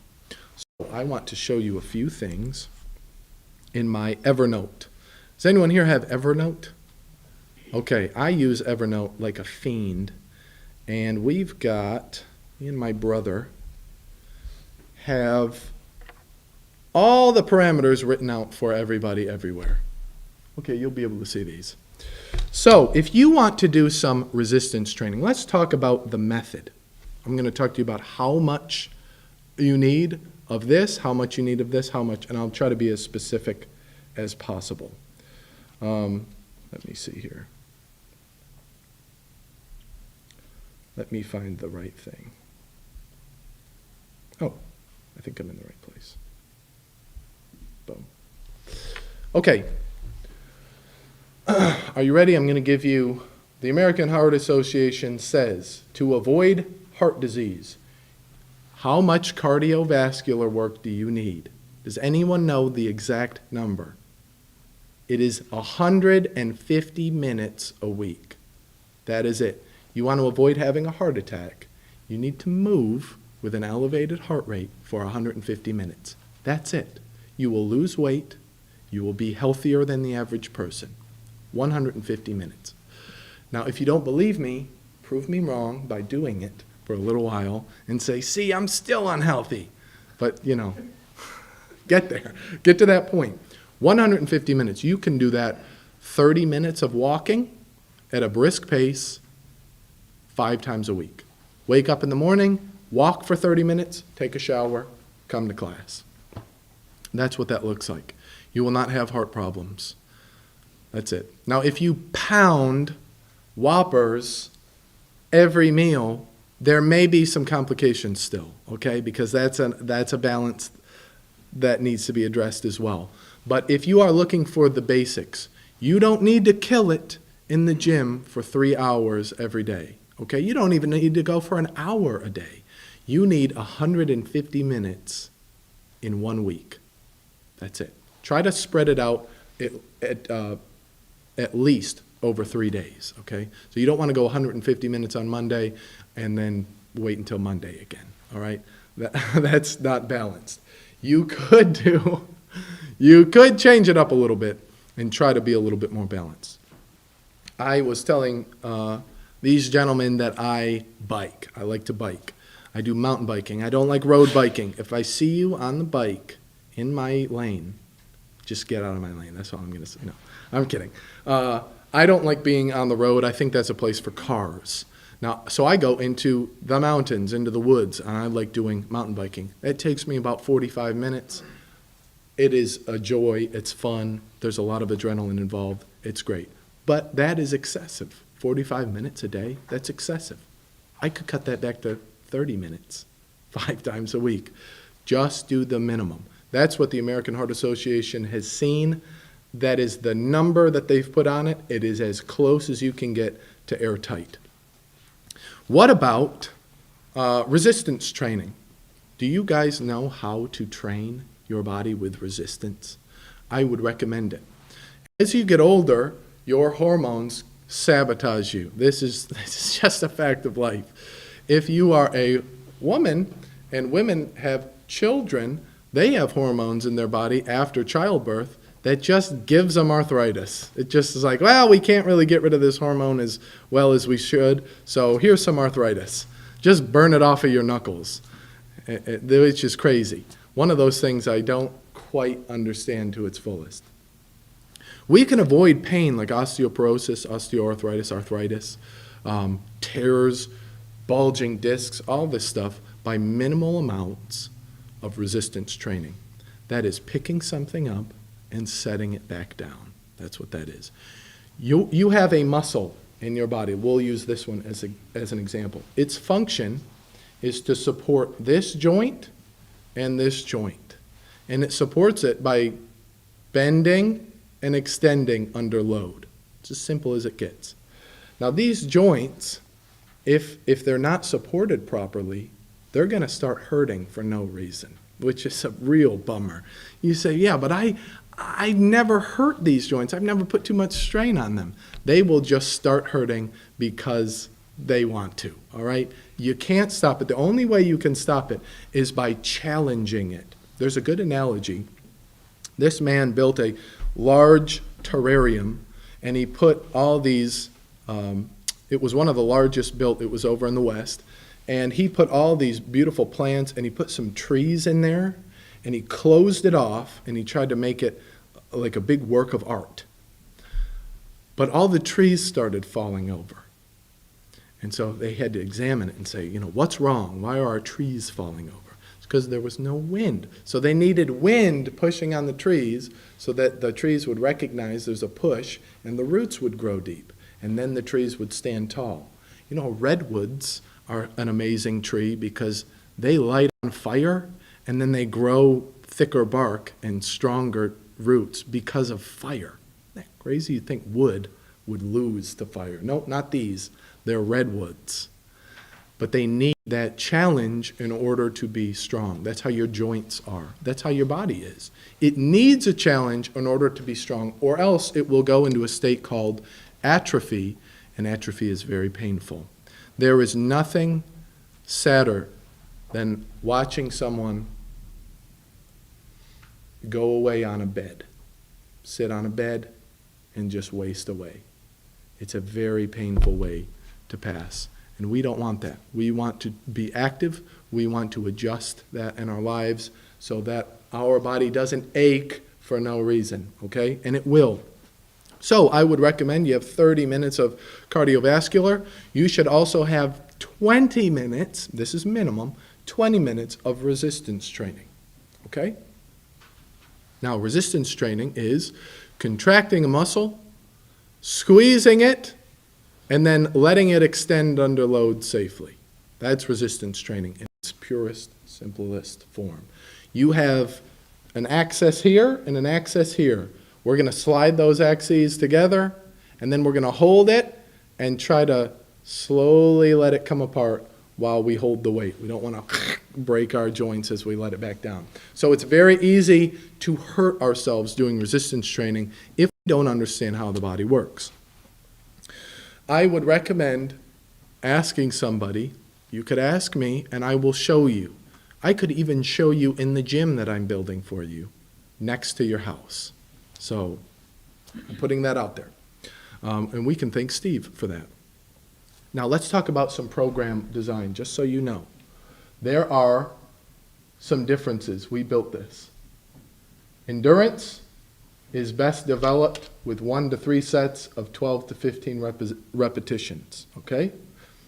Hypertrophy, or building muscle, is accomplished through 3 to 10 sets per muscle group of 8 to 12 repetitions at 70 to 85% of your 1 rep max intensity.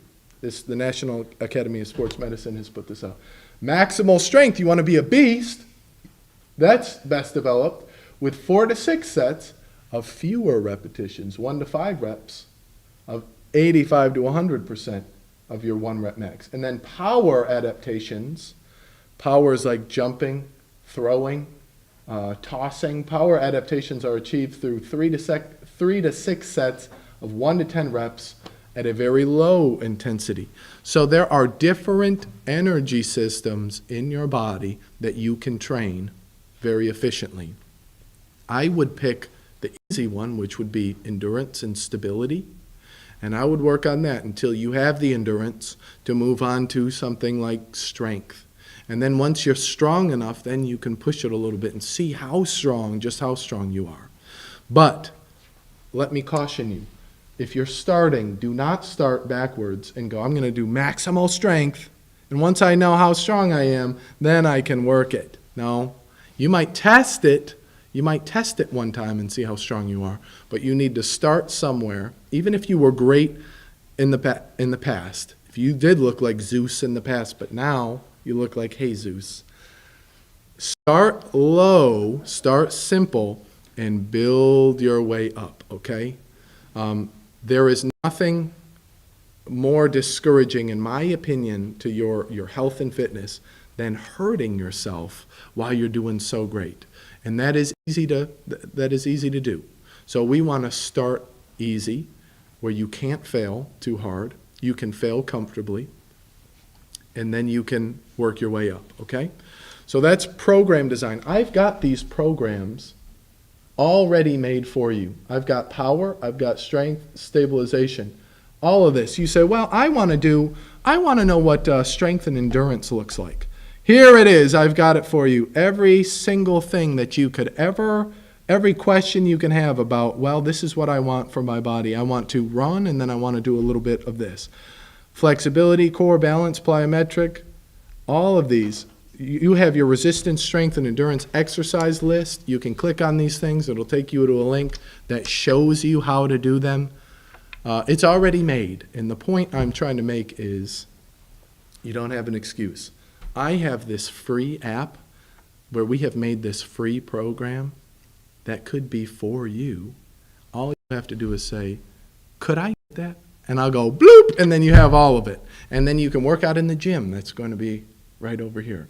So the excuses would have to be more personal in nature. I have a medical exemption. I have something like this.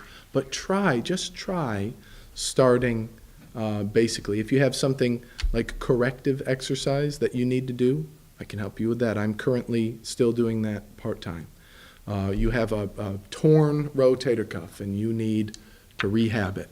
I can help you with that as well. So these things, I point this out to say, it doesn't have to be, I know that looks complicated, it doesn't have to be overcomplicated to where you feel like, I can't achieve this because I don't know enough. The people you have around you have the answers to make it simple and to say, okay, here's what you're going to do. This much, for this long, this many times a week. Make it very simple. If you can do that, it'll work. And that's how it could be done. We can make sure you do it safely as well. Do you have any questions about that? I did have one, is when we get the gym up and running, will you have these things, I guess, posted? We'll have some exercises in front of the equipment that you could do to show, what this is used for, what this is used for. But this I'll always have on my Evernote, and I could just send it to you. And you could look through it. I could explain it to you if you want. But learning about this stuff is helpful. It's a helpful tool because you can use this for the rest of your life safely, and you can avoid something like heart disease, something like just chronic pain. People just get, angry when they get older because they're in pain. We can avoid that a little bit. We can mitigate it, but we have to work at it, not too intense. You can cause pain by going too hard. We need to build balance in our lives. Any other questions about programming? Anything like that? This is your opportunity. After this, you can't ask me questions. Kidding. Who's finished their? You finished it? Would you mind if I went over it? Okay, sweet. You got one? Okay. I don't know if you can read it, but I can read it. Okay, I'm just going to get that.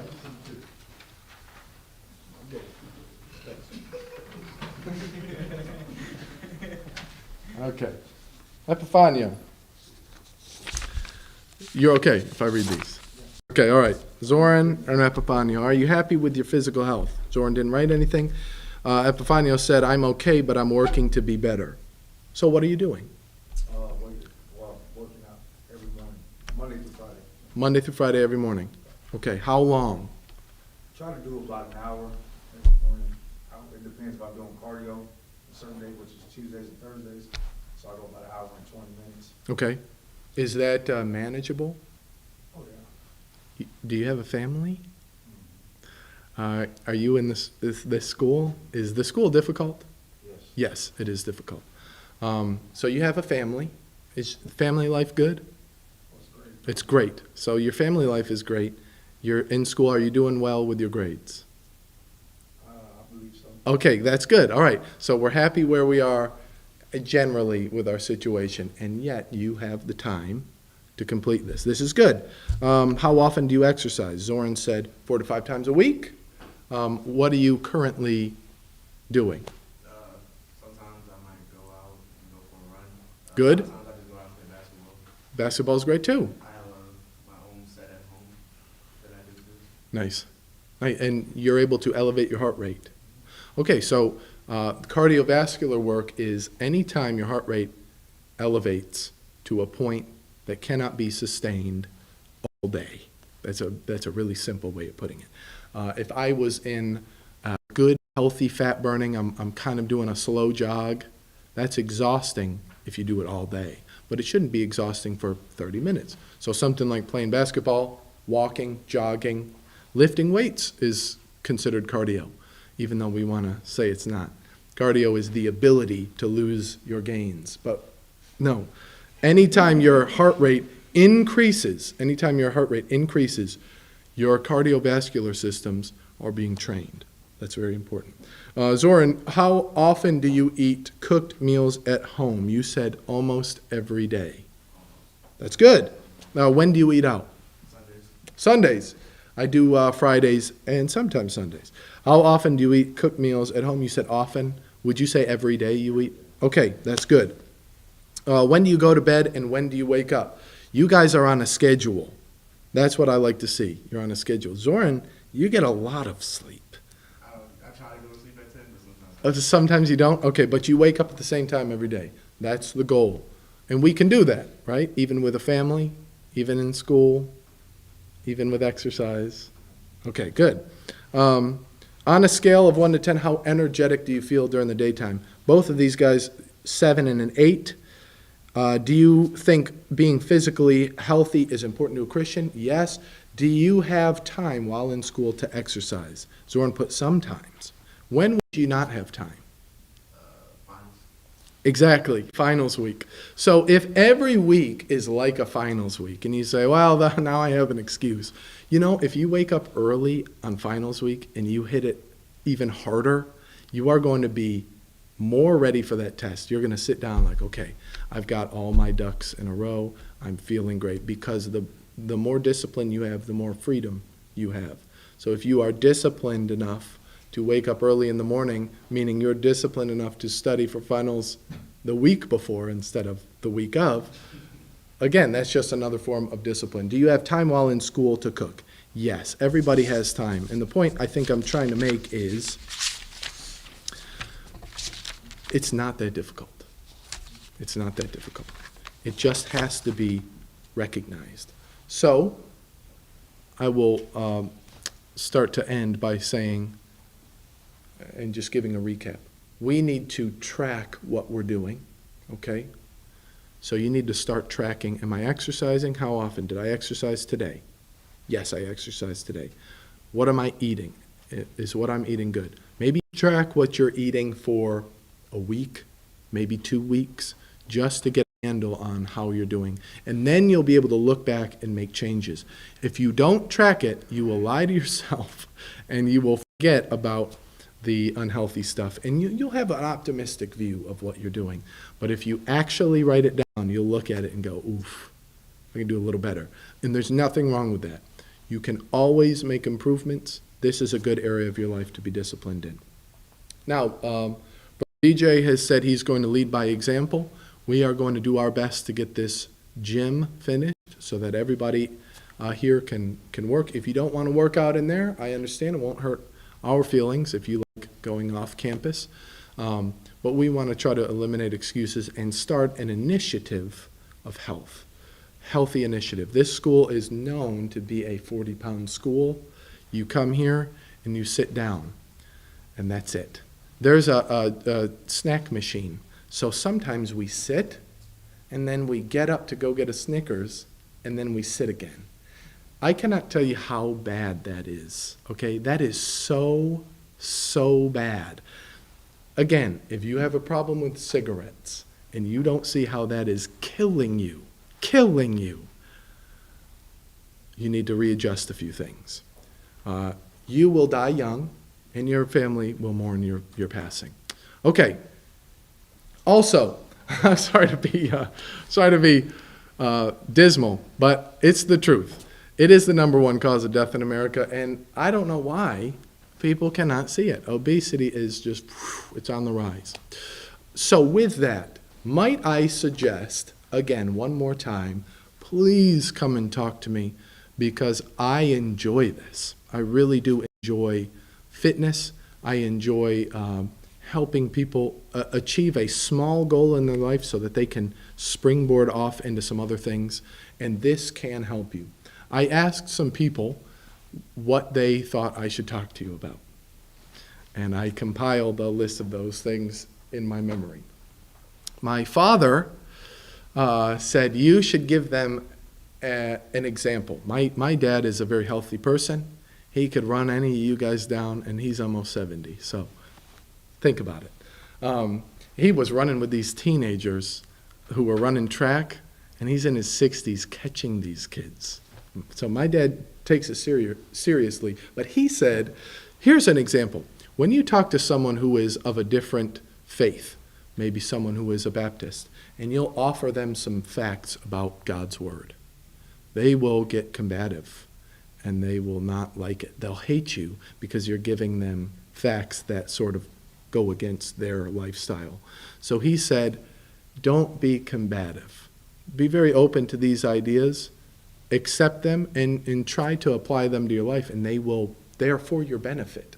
They're only for your benefit. Now, does it affect me if you are unhealthy for the rest of your life? No, it doesn't affect me at all. It will only affect you and the people who you are responsible for.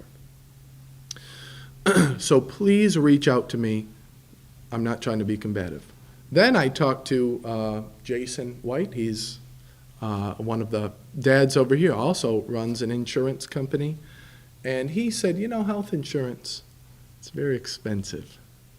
The best health insurance is proactive medicine, which I talked about very briefly. You can avoid going to the hospital for many things if you would be proactive about your health. You are responsible for your health, by the way. But, he said, don't be obsessed with it, which I think is a great caution. If we become obsessed with our physical man, it can be just as bad as if we care about it at all. We need to have balance. So try to find that balance, because it's coming. The world is always trying to get you. And this is just another way that it tries to get us. And I love to go back to Paul saying, I buffet my body daily. I bring it into subjection. I control my body so that while I'm a preacher to other people, I myself am not a castaway. What he's trying to say is I have to preach to myself first. Physically. I have to control myself physically. What if Paul was a fornicator? All his work would be overshadowed by that sad mistake. We need to try to be blameless, but we need to try to be in control of ourselves. Be in control. And then I asked one other person who I thought would give a pertinent answer, and he said, he was in the hospital when I asked him this. He said, if I had only gotten off my bum and walked once a day, I wouldn't be here. Tell him that. And I said, well, you might have still been here. You might have gotten in a car accident. He said, no, this is all brought on by my decisions. And at the end, you'll get to a point, and this was not the end of his life, but once you get to that point where you say, okay, I'm at rock bottom with my health, you will start to examine and say, should I have done better? Could I have done better? You've got great examples here. I'll give you one more example. Brother Liddell was the director while I was in school. And I had an illness that I did not bring on by myself. I was young. I shouldn't have had this illness.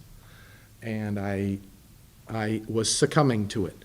And so Brother Liddell got some funds and helped me out. And I'll always remember that. Some people like to say he's too stern, he's too hard. No, he is awesome. He helped me out big time. And this was not something that I could control in my life. But I still felt like I'm taking from Christians. It was a small guilt on the inside. I could be doing better here. It wasn't my fault. Don't let guilt power your motors either. Don't just be a guilty person. He taught me that sometimes people just need help, and you just help them. That's what we're trying to do. And so that's what I'm trying to do here is build you up, help you, give you the resources, make it simple for you. Do you have any questions? Any questions? I have a few minor things I want to touch on. We got a couple more minutes. But do you have any questions about health? Yes, sir. So earlier you mentioned that Brother Clark is going to be leading by example. Does that mean that I can get bumped with Brother Clark in the gym? Yeah. Oh, yeah. Well, we'll see. We'll see. That's up to him. But he has said, I think he pledged a certain number of pounds. He's said it openly, but I won't repeat it because that's his personal thing. But he is going to lead by example, and I think that's motivating. Every single college I've been to has had a health initiative because, it's important not to be a sluggard and a glutton. And I think that might need to be taught a little bit more on. And the best way to teach it is through example, taking it on yourself and saying, let me show you how it's done. Now, Brother Clark has done this, but he hurt himself. Again, you hurt yourself doing something, and it sets you back a little bit. Man, that's frustrating. But he's picking himself back up and doing it again. So he is a very good leader in that respect. Any other questions? Do we have a time frame? A time frame for The gym? the gym, yes. A couple weeks. I'll say that. And Steve is probably watching this going, no, don't say that, don't say that. But yes, I'll be over there later today putting together some equipment. But yes, a couple weeks. We don't want it to last very long. We wanted it to be ready now, but you know how things are. It's a very busy place. Any other questions? Oh, yeah. I'm actually canceling my gym memberships so that I can come here. I'm going to work out here. I'm going to take a shower. I'm going to get changed. And I'm going to start work. Hey! And I will start work after that. So yes, I will be there. And you can ask me anything at that time. Any other questions? Have we, this is probably a question more for Brother Clark, but we were talking about like the men would go at a certain time of day and women. Yes, I believe that's what they've decided. And it'll probably be while the men are in school. You'll have the opportunity, which is a lot of time. So, yes, and it's important that we have those rules established because we don't want to overlap too much or at all, really. Any other questions? Is it better to run pre-workout or post-workout? These are good questions. All right. It depends on your exercise. What I was talking about earlier is you don't want to hurt yourself. You want to avoid injury at all costs. So if you are doing weight lifting, you should probably conserve the energy and put it towards the weightlifting because there is more opportunity to hurt yourself during that. So focus on the weightlifting. It takes a lot of mental focus and physical focus. But running is just stopping yourself from falling over and over and over again. So do the running and that physical exertion afterwards because it's very hard to hurt yourself during that unless you're just running into things. Yes? Yes, so I've heard different people say different things about this, about eating Mhm. before or after you work out. Mhm. As a professional So you should eat, well, it depends on when you work out. But I would give myself plenty of time. We talked about the sympathetic and the parasympathetic nervous system. Digestion is parasympathetic. So exercise is sympathetic. So if I put a whole bunch of food in my system and then I go and I exercise, that digestion is going to pause a little bit. It still has to keep running, but you're just overlapping things. So it would be better to eat, wait. It's like swimming in the pool. You wait 30 minutes. You don't want to eat and then just start going. It'll give you cramps. It'll not digest as properly as it could. So eat and exercise, and then afterwards, give yourself some time to cool off, and then eat again. There is not a magic window where your body takes in more nutrients quickly. You're actually probably using your food from, hours, if not a day before. So you run on fuel from a storage, and we talked about those storages. You have about 3,000 calories from sugar and carbs, and then you have about 180,000 from fat. And those storages are what you're pulling from. So when I put something in my body, it doesn't fill the storage up all the way and then I use it over the course of the day. It's just a big storage that's full all the time. So it's like you're going in and pulling a barrel out of a warehouse. You're not using all of the barrels. And so when you put stuff in there, it just sort of refills on a small scale. So it doesn't matter too much. And there's some misinformation about those magical windows to have a protein shake after you eat. Just eat clean throughout the day and give yourself some time after you eat before you exercise so you don't mess with your stomach. Okay, since you mentioned protein, are you, what other supplements, if you do recommend supplements, It's a good question. would you recommend? Okay, good question. I would recommend that you get everything in order before you use supplements.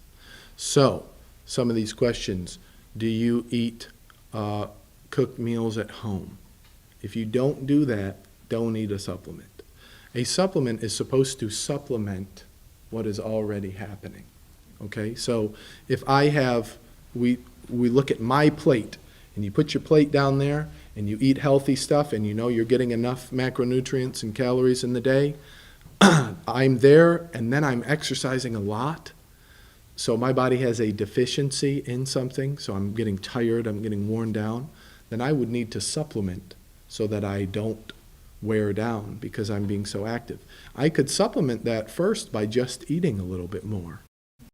Or I could add something like a protein shake if it's more convenient. But I would start by getting control of the food that you eat, because you need to eat food for the rest of your life. And then, if there was a need, you're striving for excellence, I would supplement. But the vast majority of supplements are not digested as properly as they could be because we don't have control of our diet. There's a lot of garbage in your stomach, and your stomach's trying to flush it out. So it just picks up the vitamin that you put in there and flushes it out with it, because we don't have a healthy immune system and digestive system. So I would say first, get control of everything. Have a healthy, balanced diet, healthy, balanced exercise, and then once all that is in control, then you can supplement the good that you're doing. But to supplement bad is counterproductive. You're just pretending like these vitamins are good enough while you pound milkshakes from Wendy's. Other questions? Yes, sir. Can you give me some quick, easily accessible good fats? They have to be quick? Quickly. All right, an avocado, done. All right, no, I'm kidding. Avocado is good. You get fats from avocado. There's fats in meat, so you can have healthy meats. Bacon is good, guys. It's this just in. You can have bacon. I have bacon a lot. Turkey bacon, whatever you want. But there are other meats with more fats in it. I like to have steak. Steak is delicious, but there are some plant-based fats, like an avocado. Have some avocado in your meals. Or have some oils, like coconut oils or other oils that are high in omega fats. And then fish is a good source of fat as well. So those would be healthy, easily accessible, but a good source of fat is actually meat. So, any other questions? I forgot to mention water. Do you guys drink water? Okay. I would like to sort of wrap it up with this concept. We need to focus on what we need rather than just constantly being torn down what we don't need. Don't eat this, don't drink this, stop doing this. That can get exhausting. A good example of this is Ephesians chapter 4. Paul says, "But let him that stole steal more, but rather let him labor with his hands so that he has to give to those who do not have." And then he says, instead of lying, speak everyone truth to his neighbor. It's a biblical concept to not just eliminate from your diet, your spiritual diet, but you also then have to add in what is good and what is healthy. So we add in the spiritual, good, healthy things that we do in our lives, rather than just eliminating the bad. Water is very important. You need to drink your water. Coke products are very bad.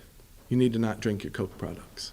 If it can burn corrosion off of a battery, it probably doesn't belong in your stomach.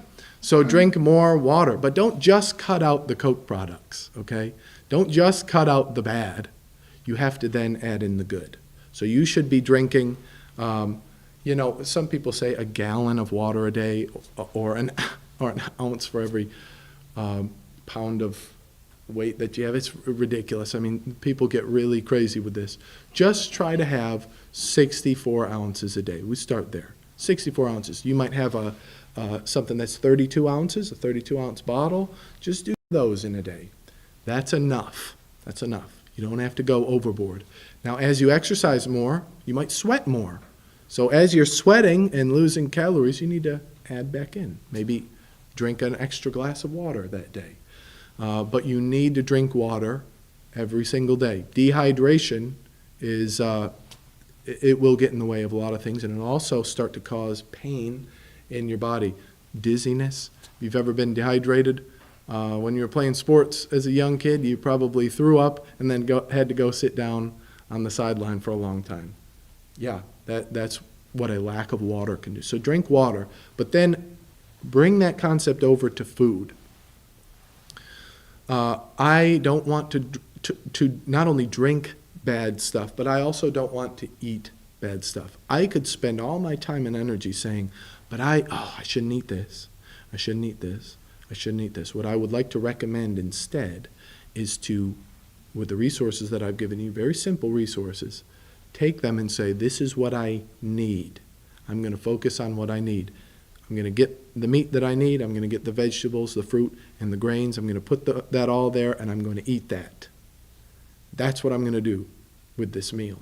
And I'm not going to sit there and go, oh, but I have all this bad food. All right, let me take this and put it in the trash. Here was my Coke. I got to put that in the trash. The more you do that, the more painful this is going to be. So instead, focus on, yes, you've eliminated the bad, but now you have to focus on getting the good food. And that's the challenge. The challenge is, well, I don't know what is good and what is bad. I'm eating chicken, but it's fried. Is that bad? Why is that bad? Go to myplate.gov and read just a little bit. You may not have tons of time. That's why they boil it down to 4 paragraphs, and you can get a good understanding in just a few paragraphs and go, okay, because they just tell you what you need. And if you know what you need, you don't have to spend all the time in the world thinking about what you don't need. It's economy. God does this in Scripture. He says, worship this way. We don't have to spend hours and hours ruminating over the way we're not supposed to do it. Just do it the way that we were told. There is a healthy way to do something. Just do that. If you have a question on whether or not this is good for you, maybe don't do it and just stick with what you know is good. And that will make this whole process easier. Water, look at your plate, track your progress. It becomes very simple that way. Any questions about that? Yes, sir. One of the food groups that you did, you may have mentioned, but I here was, what about like dairy? Dairy. products? Yeah, what about it? Because I've heard people say that if too much dairy intake is bad, which I know too much of one thing. Yes, is and bad. dairy is very good. Yeah. Okay. Everybody processes it differently, so it's hard to call it a necessary food group. Because I might say, well, you need dairy, and you say, well, I'm lactose intolerant. And then where do you go from there? You stop drinking milk after a certain age because it's kind of not necessary anymore. Dairy is filled with lipids, fats, and hormones, and its purpose, if we're drinking cow's milk, the purpose of cow's milk is to take a small newborn calf, which I grew up on a cattle farm, to take that and with just some milk to turn it into a 800-pound cow. So when you're drinking milk, the purpose of that milk is to take a calf and turn it into a cow. It's hard for me to say, drink this milk because and turn into a cow. It's trying to make you big. It has a lot of fat, it has a lot of hormone, and it has a lot of sugar to grow and put fat on your body. So if you have to be careful with it because it's easy, it's tasty, it's in a lot of tasty things. It's in our Starbucks, it's in our coffee, it's in our, ice cream. You know, I love ice cream. It's just used as a fat, a sugary fat. And you have to worry about, is this too much sugar? Anything with OSE at the end, lactose, maltodextrose, sucralose, all those oses, those break down into sugar. So it is a high sugar, high fat content. It can be useful, but you have to keep it in its context. And I think its context is, I'm not a child anymore. I don't need milk. I need meat and vegetables. So it never has really perked my interest after that, except in ice cream. It definitely perks my interest there.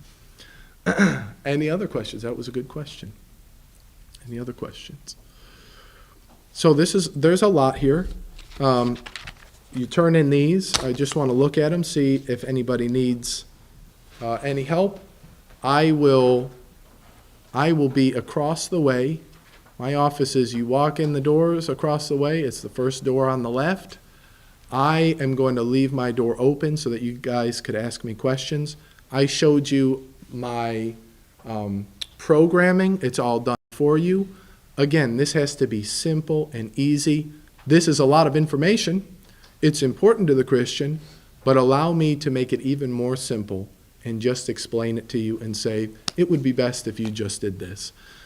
So come and ask me anytime with questions that you have. I am going to be canceling my membership at a gym so that I can come over here and exercise with you guys. And I want to try to exhort and build up and make this place a little bit easier for you to be healthier and just feel better while you're here. Thank you so much for listening today. I hope I didn't step on anybody's toes. And thank you, BJ, for giving me this opportunity.